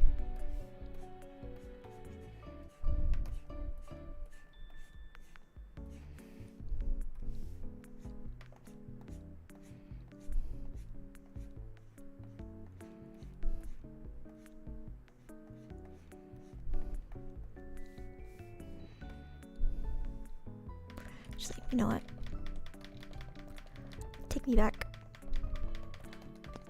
Press undo a bunch. Thank you.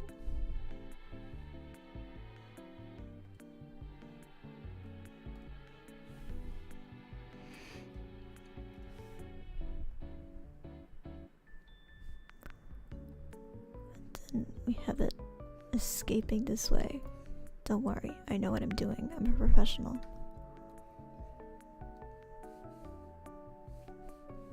Going out like this.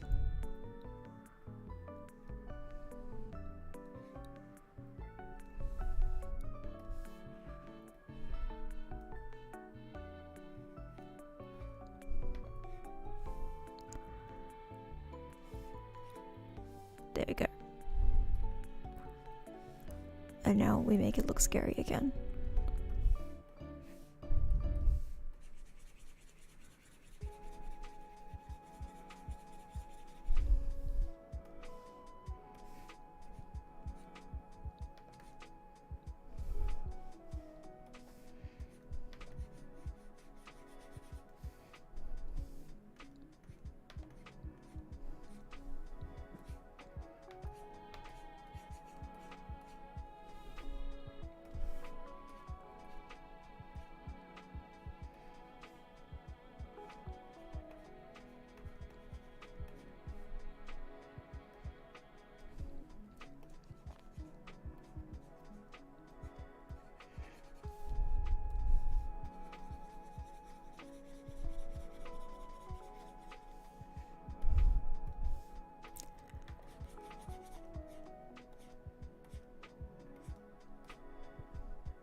Right.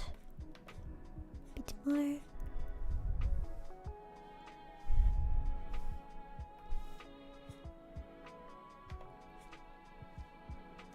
Perfect. Now we take this and we do that, and now it's not scary anymore. Sorry that it had to be scary for so long.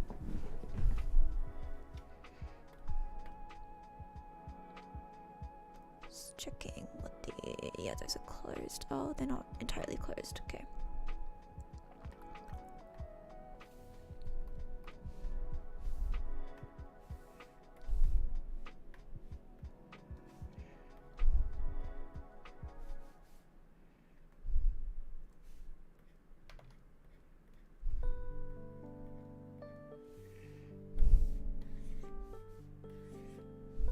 Oops. Oop. There we go.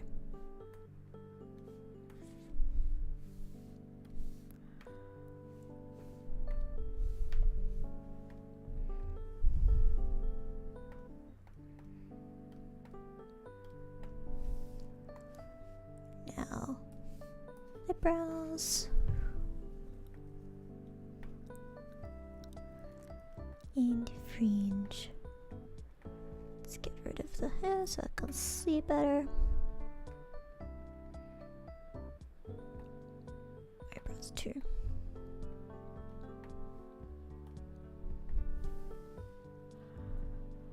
Okay, let's do the red so for visibility, and I will remember to turn it to this. And I remember to do one of these.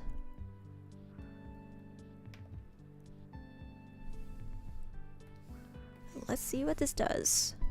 Alright, pretty good. Let's just check that that's not colored in.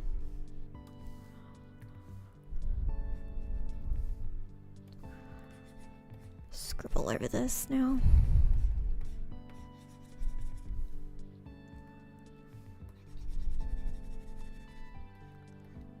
Because delicately coloring in the lines is for fucking nerds.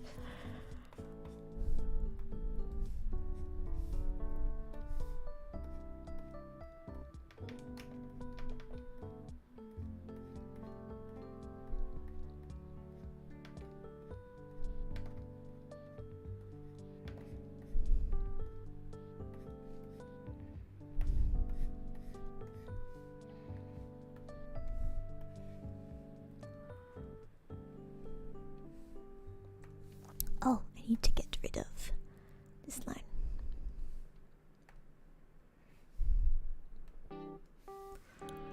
Okay, now let's do some erasing.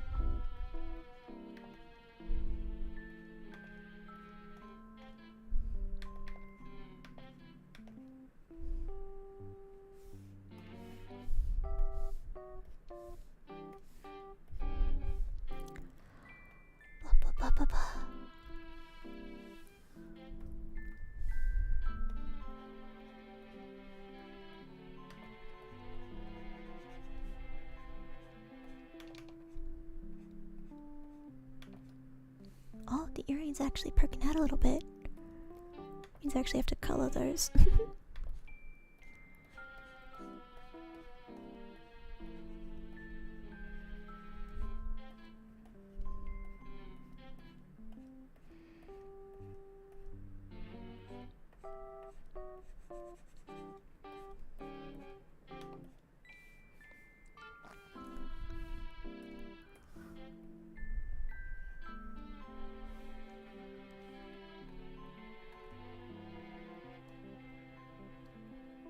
There we go.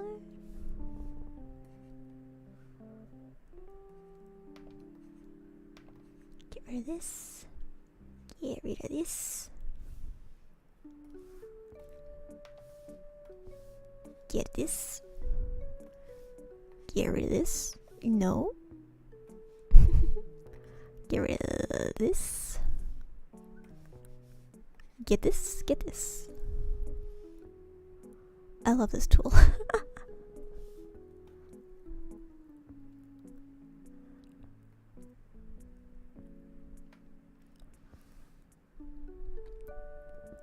If you are for some reason not using Clip Studio Paint, the one reason you should do it is for this tool. It's not an official Clip Studio Paint tool, but it is one that you can get. And it's the best.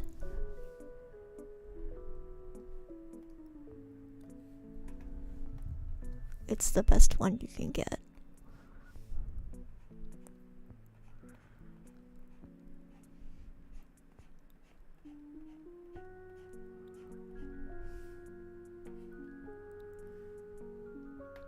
There we go.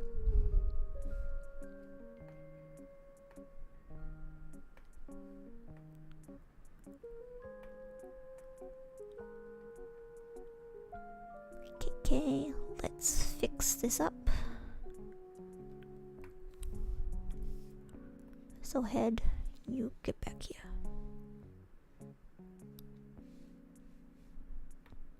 Whoops. This.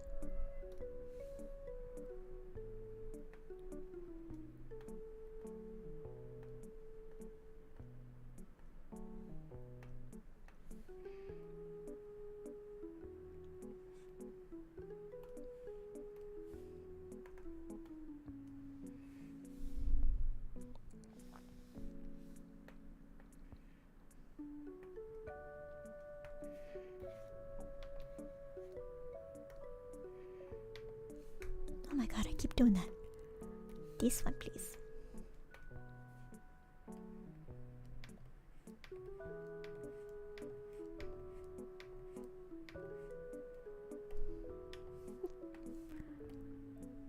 There you go.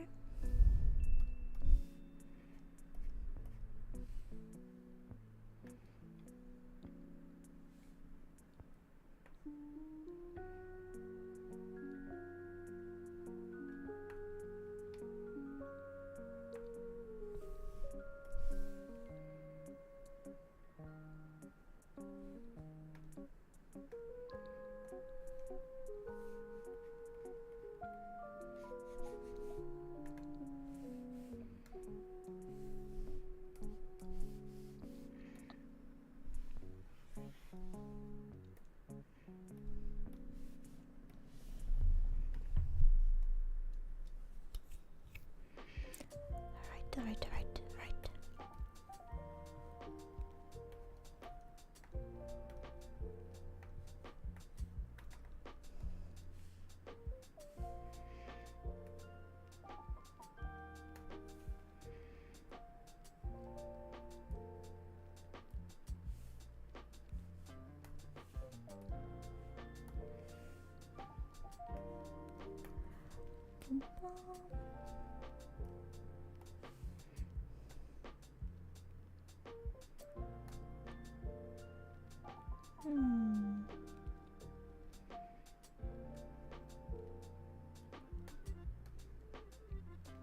Got a layer conundrum here.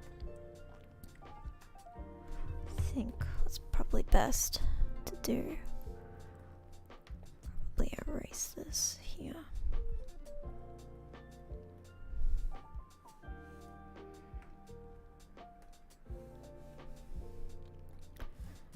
Put this there. Okay, there's also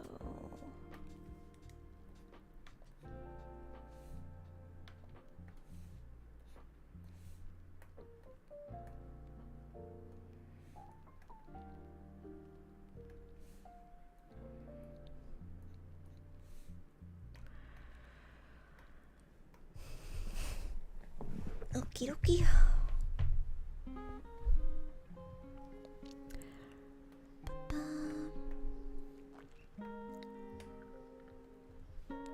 Let's do the iconic. It's iconic to me, at least.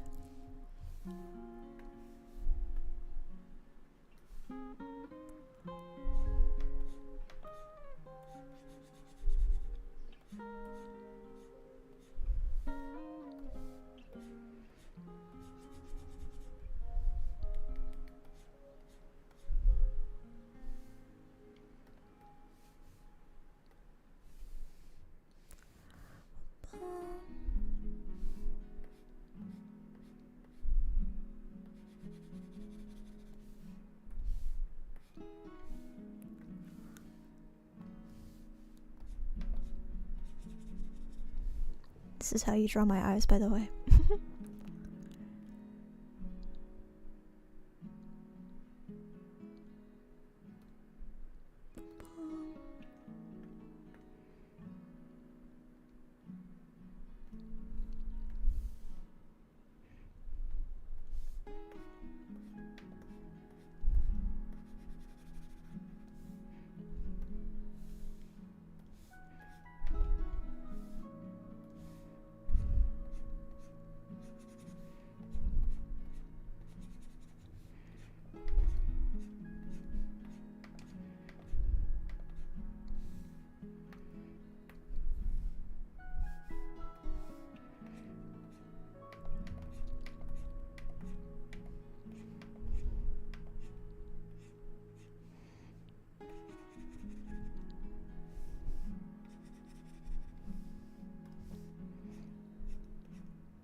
Neat.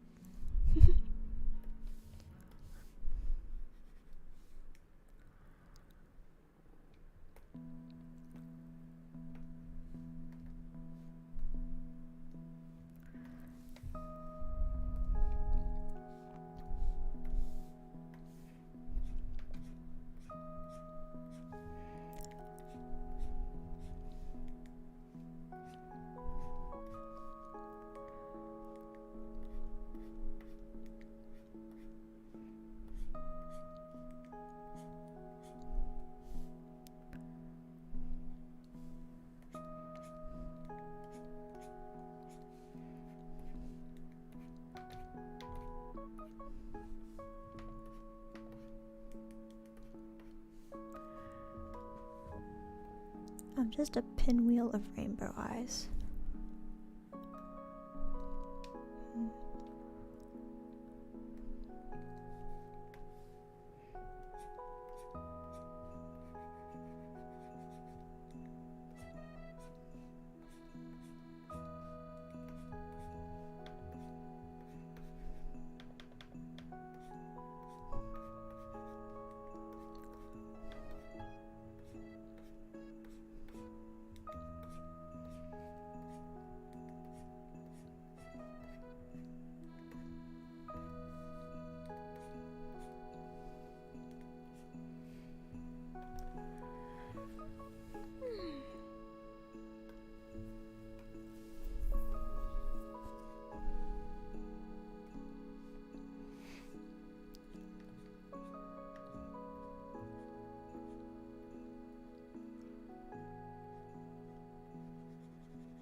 Alright. These look like, a little intimidating when they're not done.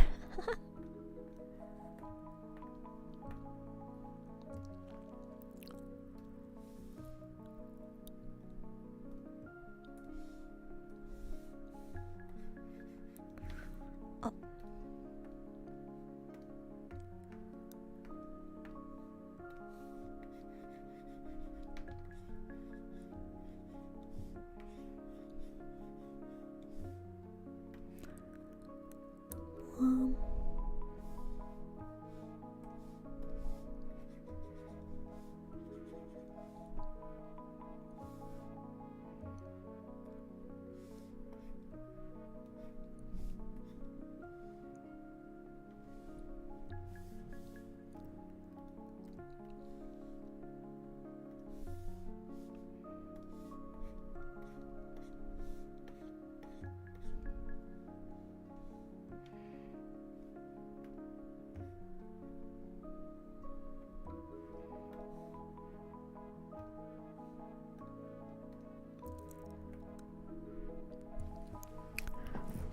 Okay.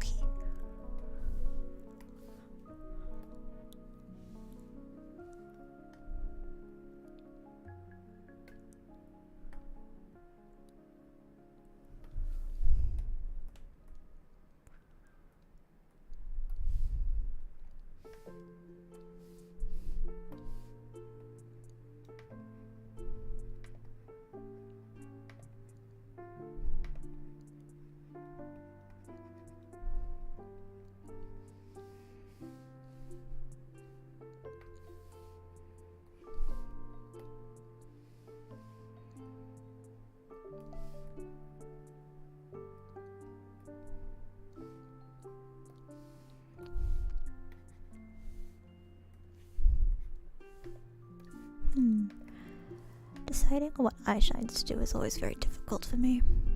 So I have so many different kinds of eye shines I like doing. Ooh, triangle's looking nice though.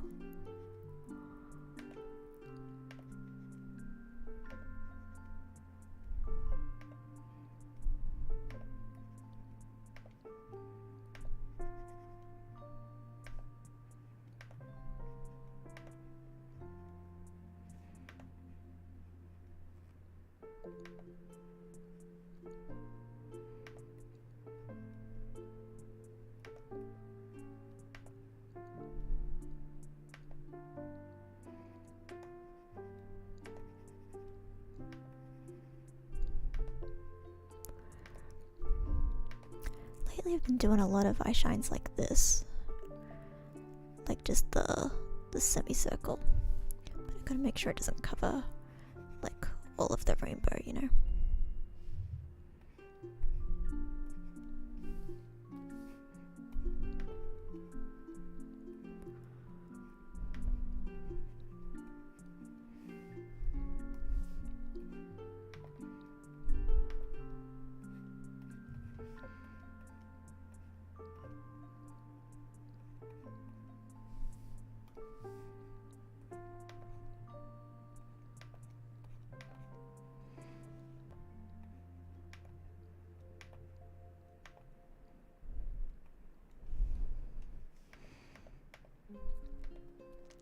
Actually, that might be a good idea. Just doing a whole semicircle like that. Cutting into it.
Alright.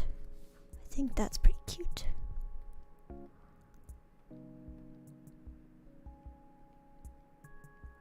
Okay, I think that's a good collection of shines.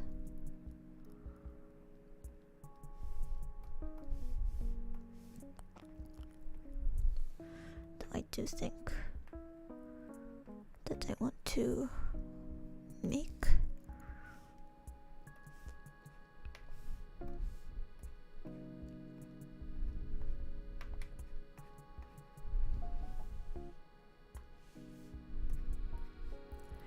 red pot a bit bigger.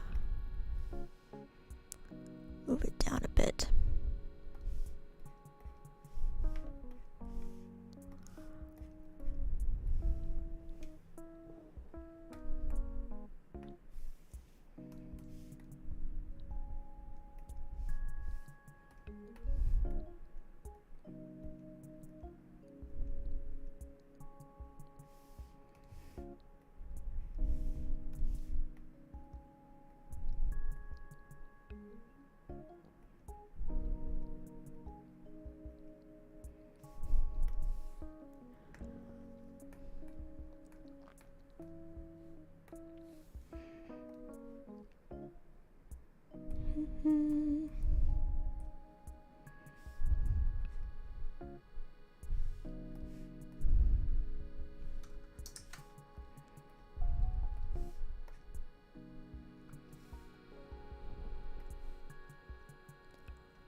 Blech.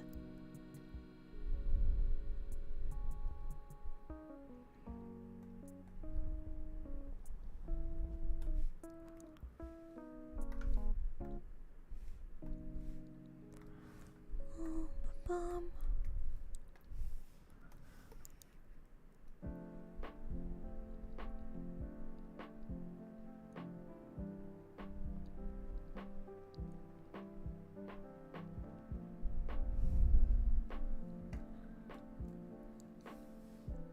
Get done.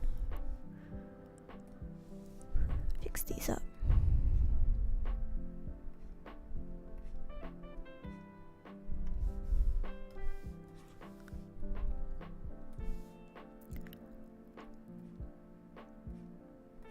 I've like stopped talking. I'm in full getting this done mode. Streaming for nearly 4 hours. I gotta go. I gotta hustle. I gotta get it done. I gotta.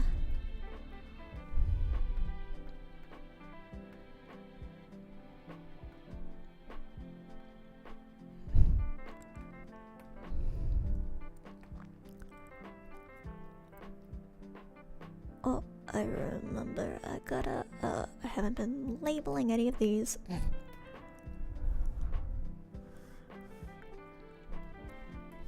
I don't have a go-to, like, night sky color. I probably should.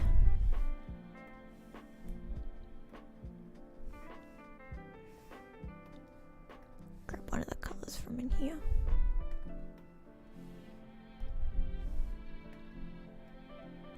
Oh wait, you know what? I actually do have a go-to nighttime color. Sculler.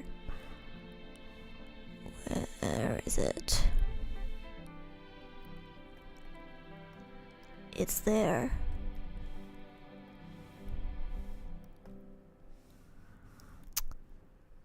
It needs tweaking.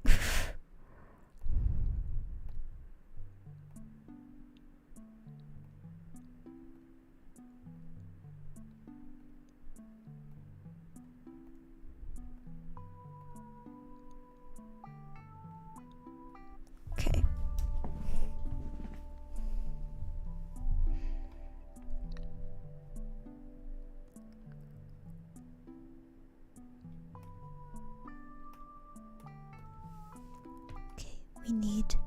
Blush and makeup. We need to do the makeup. Cannot forget. Cannot forget. Very important. This is how you do Nomiya makeup. It's just a bunch of circles. You just make it a circle, and it's perfect.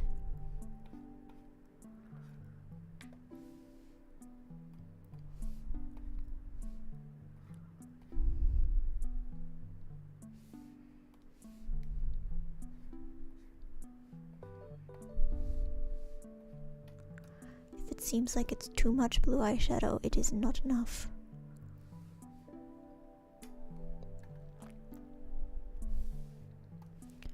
And then underneath is the pink.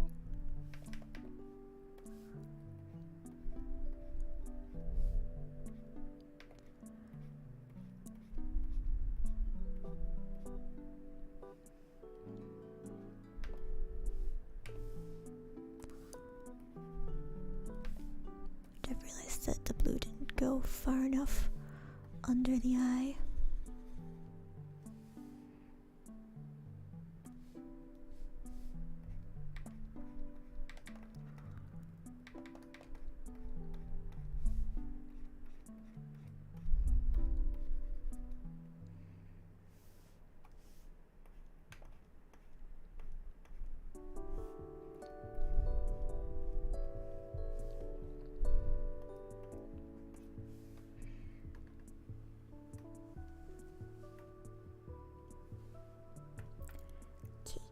Now, the most important part.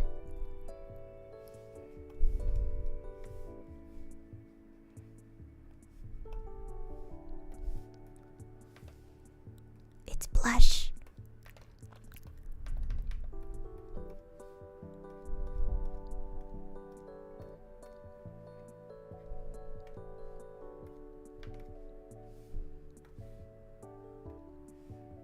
Whoops. I always forget which one is the one that I like to use. It's that one.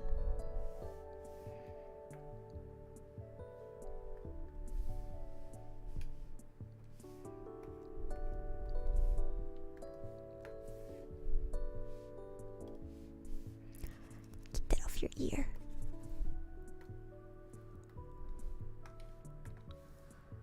Make that a bit more pink toned.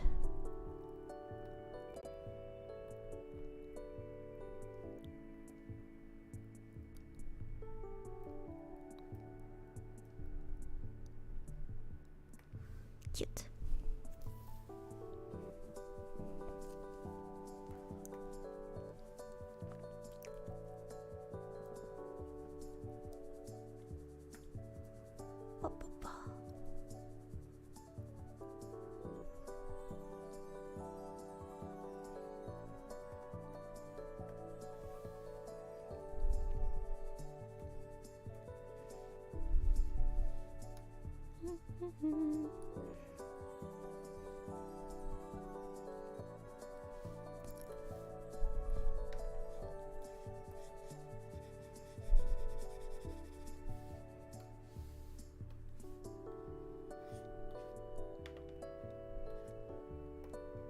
Oops.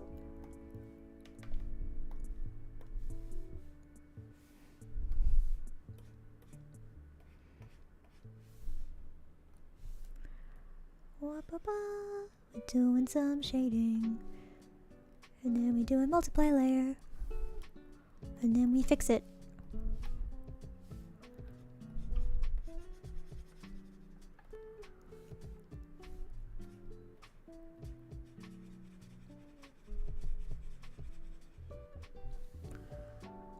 Then we do airbrush, and we fix it more.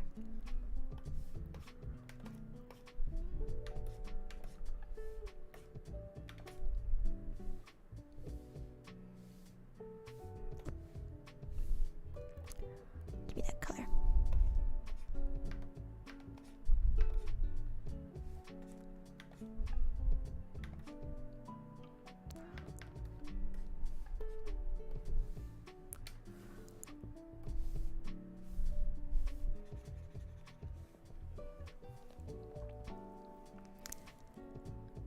Okay. Let's make this a bit more pink.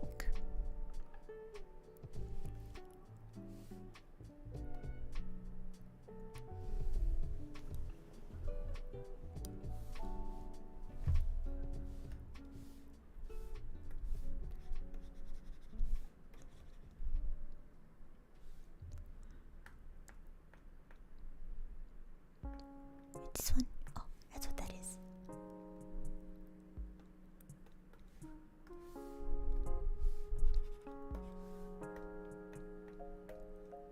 Okay.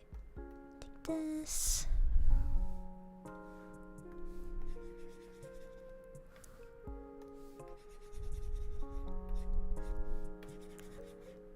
There we go.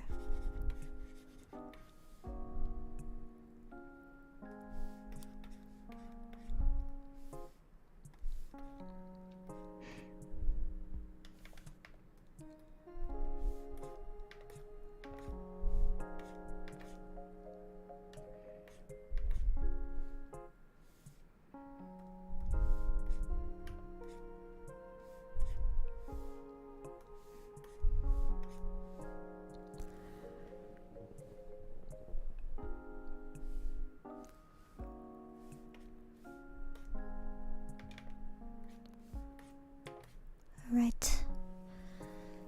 Oh, so close, so close, so close.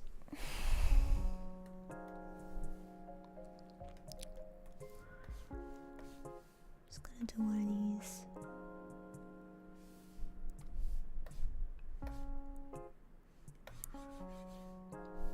And then we're gonna delete it.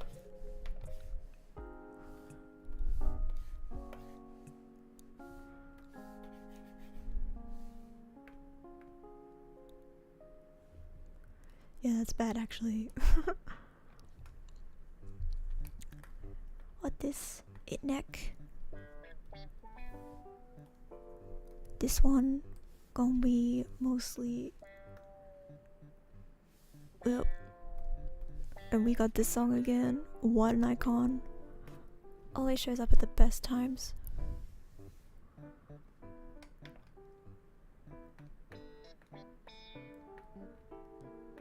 This song has comedic timing.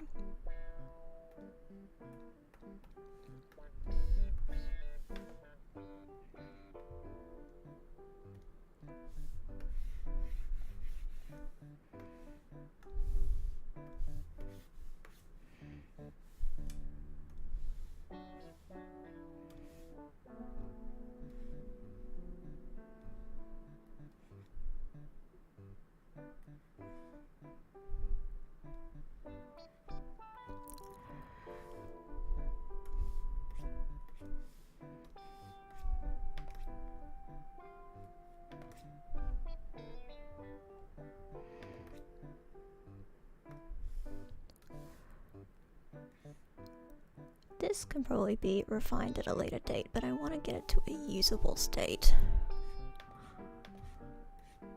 Which is gonna happen if it kills me. Because if I don't finish today, I'm gonna lose my goddamn mind. It's close to not even being today anymore. Fuck. Fuck.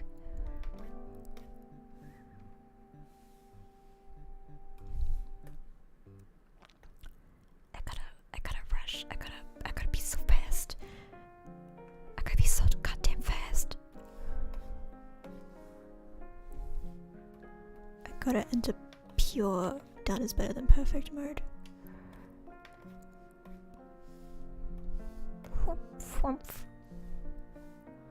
You gotta give it some whoomph. And then we're gonna give it some tweaking. I'm gonna do one of these.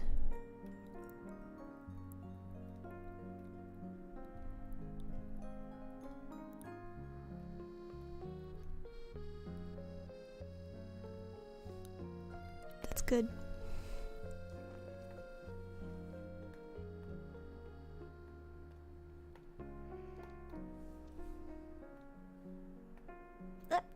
Oh, that's what happened.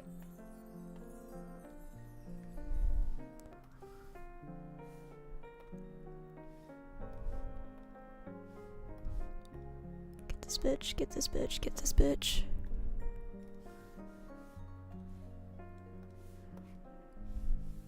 What? Why'd you stop? Why didn't you get the bitch?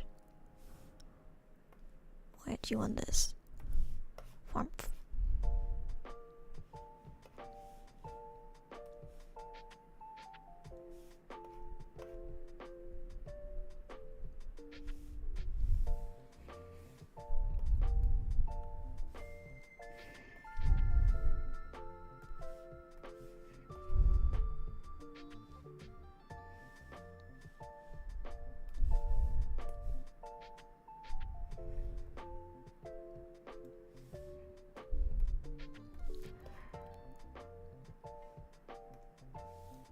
Okay.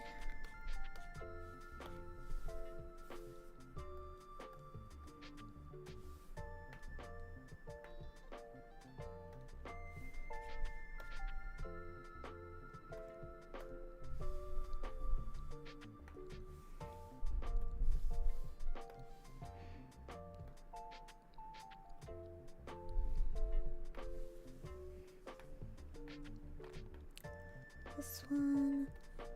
Take this. We do this.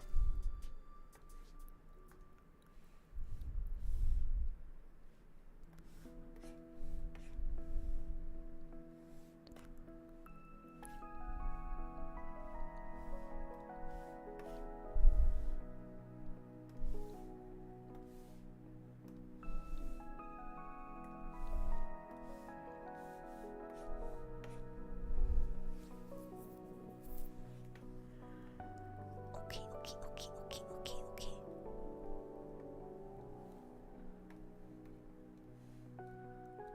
What do we got left?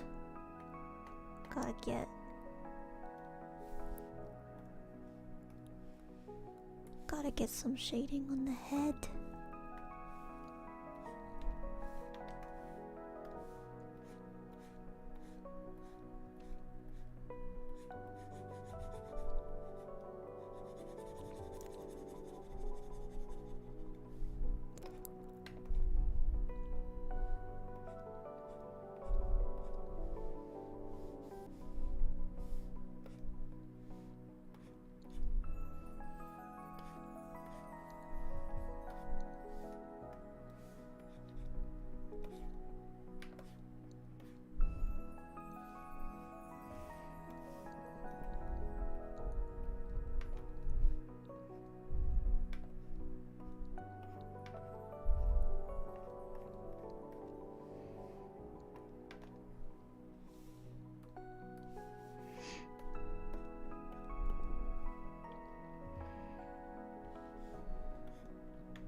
Okay.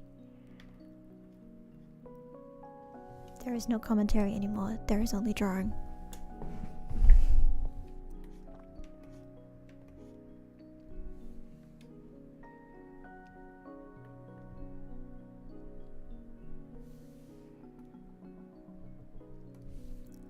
I am becoming a husk.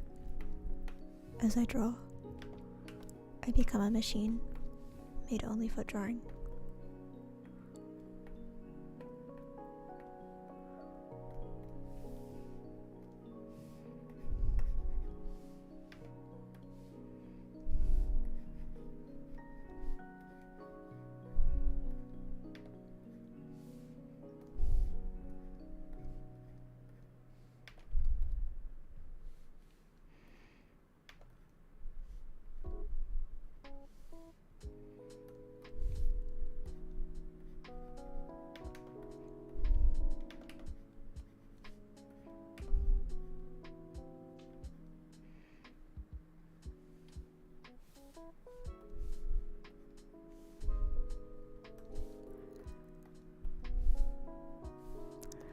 Okay, okay.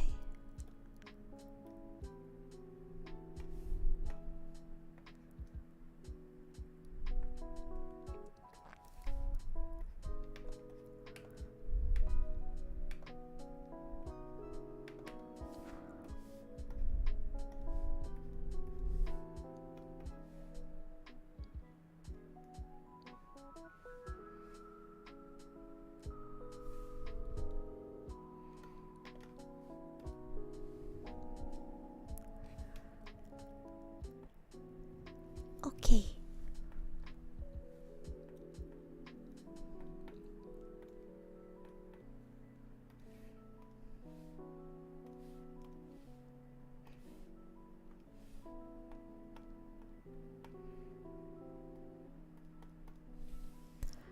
Okay, okay.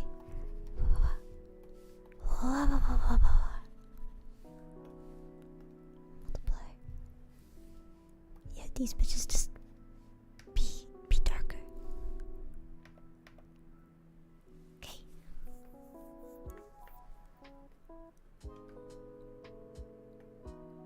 Oh, it's happening. It's happening. It's gonna happen. It's gonna happen. It's gonna happen.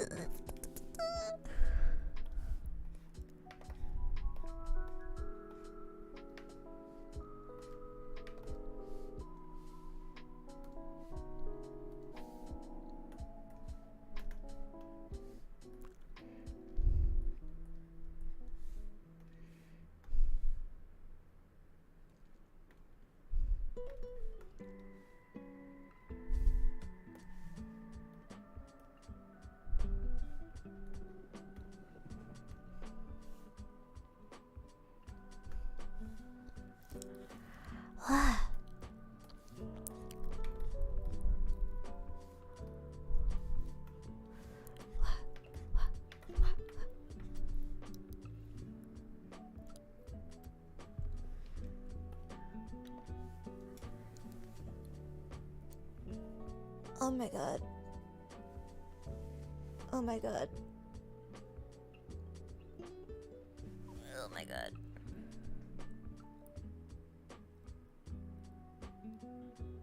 Wait. Wait.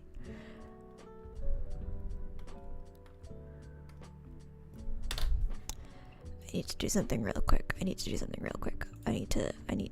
do this for me.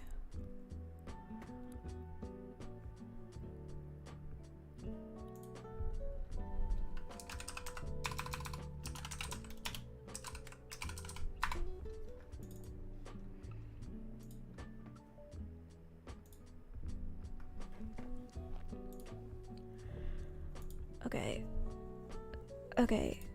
Check this motherfucking shit out. Check this absolute shit out. You're gonna love this shit. Oh my god. Holy shit. I can see you. I'm so huge. Oh my god. Oh my god. The asset size. It is too large. I gotta shrink real down. I gotta shrink. Here I go. I'm shrinking. It's me!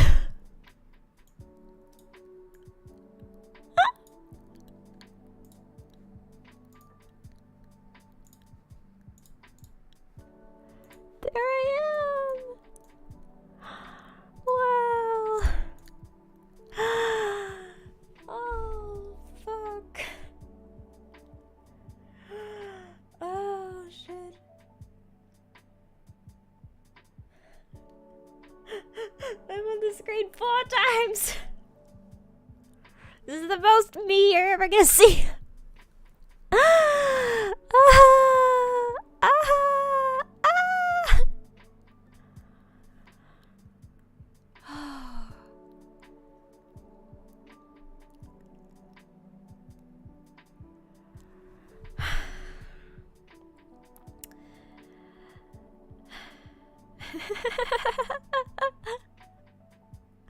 This really became an endurance. But it's done. I know the animation's not done yet, but all that requires is just like copying, pasting a bunch of stuff and warping it around. You saw how I adjusted the lines, so you can imagine how I'd adjust the colors in the same way. So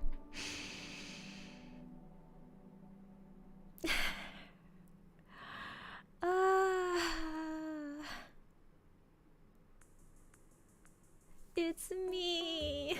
I'm on the screen. Finally! 3 streams. About 8 hours.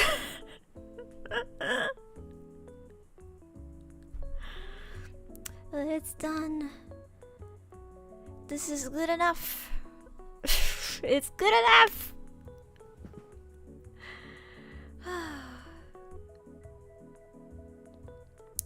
I'm gonna go to bed. I'm gonna go to bed. And then you'll see me next week for more, for not this, for drawing things that aren't this. I'm gonna draw VTuber fan art, and then we're gonna play Stardew Valley and Sims. Oh god.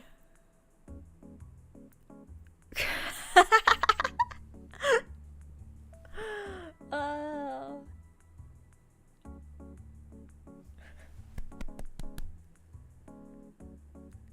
My clapping is muffled because I'm wearing gloves.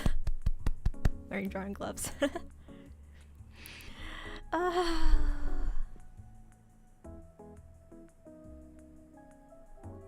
I'm dead. I finished it and it ended me. Alright. Thank you, anyone who watched this, who's watching the VOD, who stuck with me through the dead silence as I just powered through this. Thank you so much. I can't wait to stream next week. And I'll be on the screen, you can see me. Oh, I can hang out with Lucy. And here we are, together.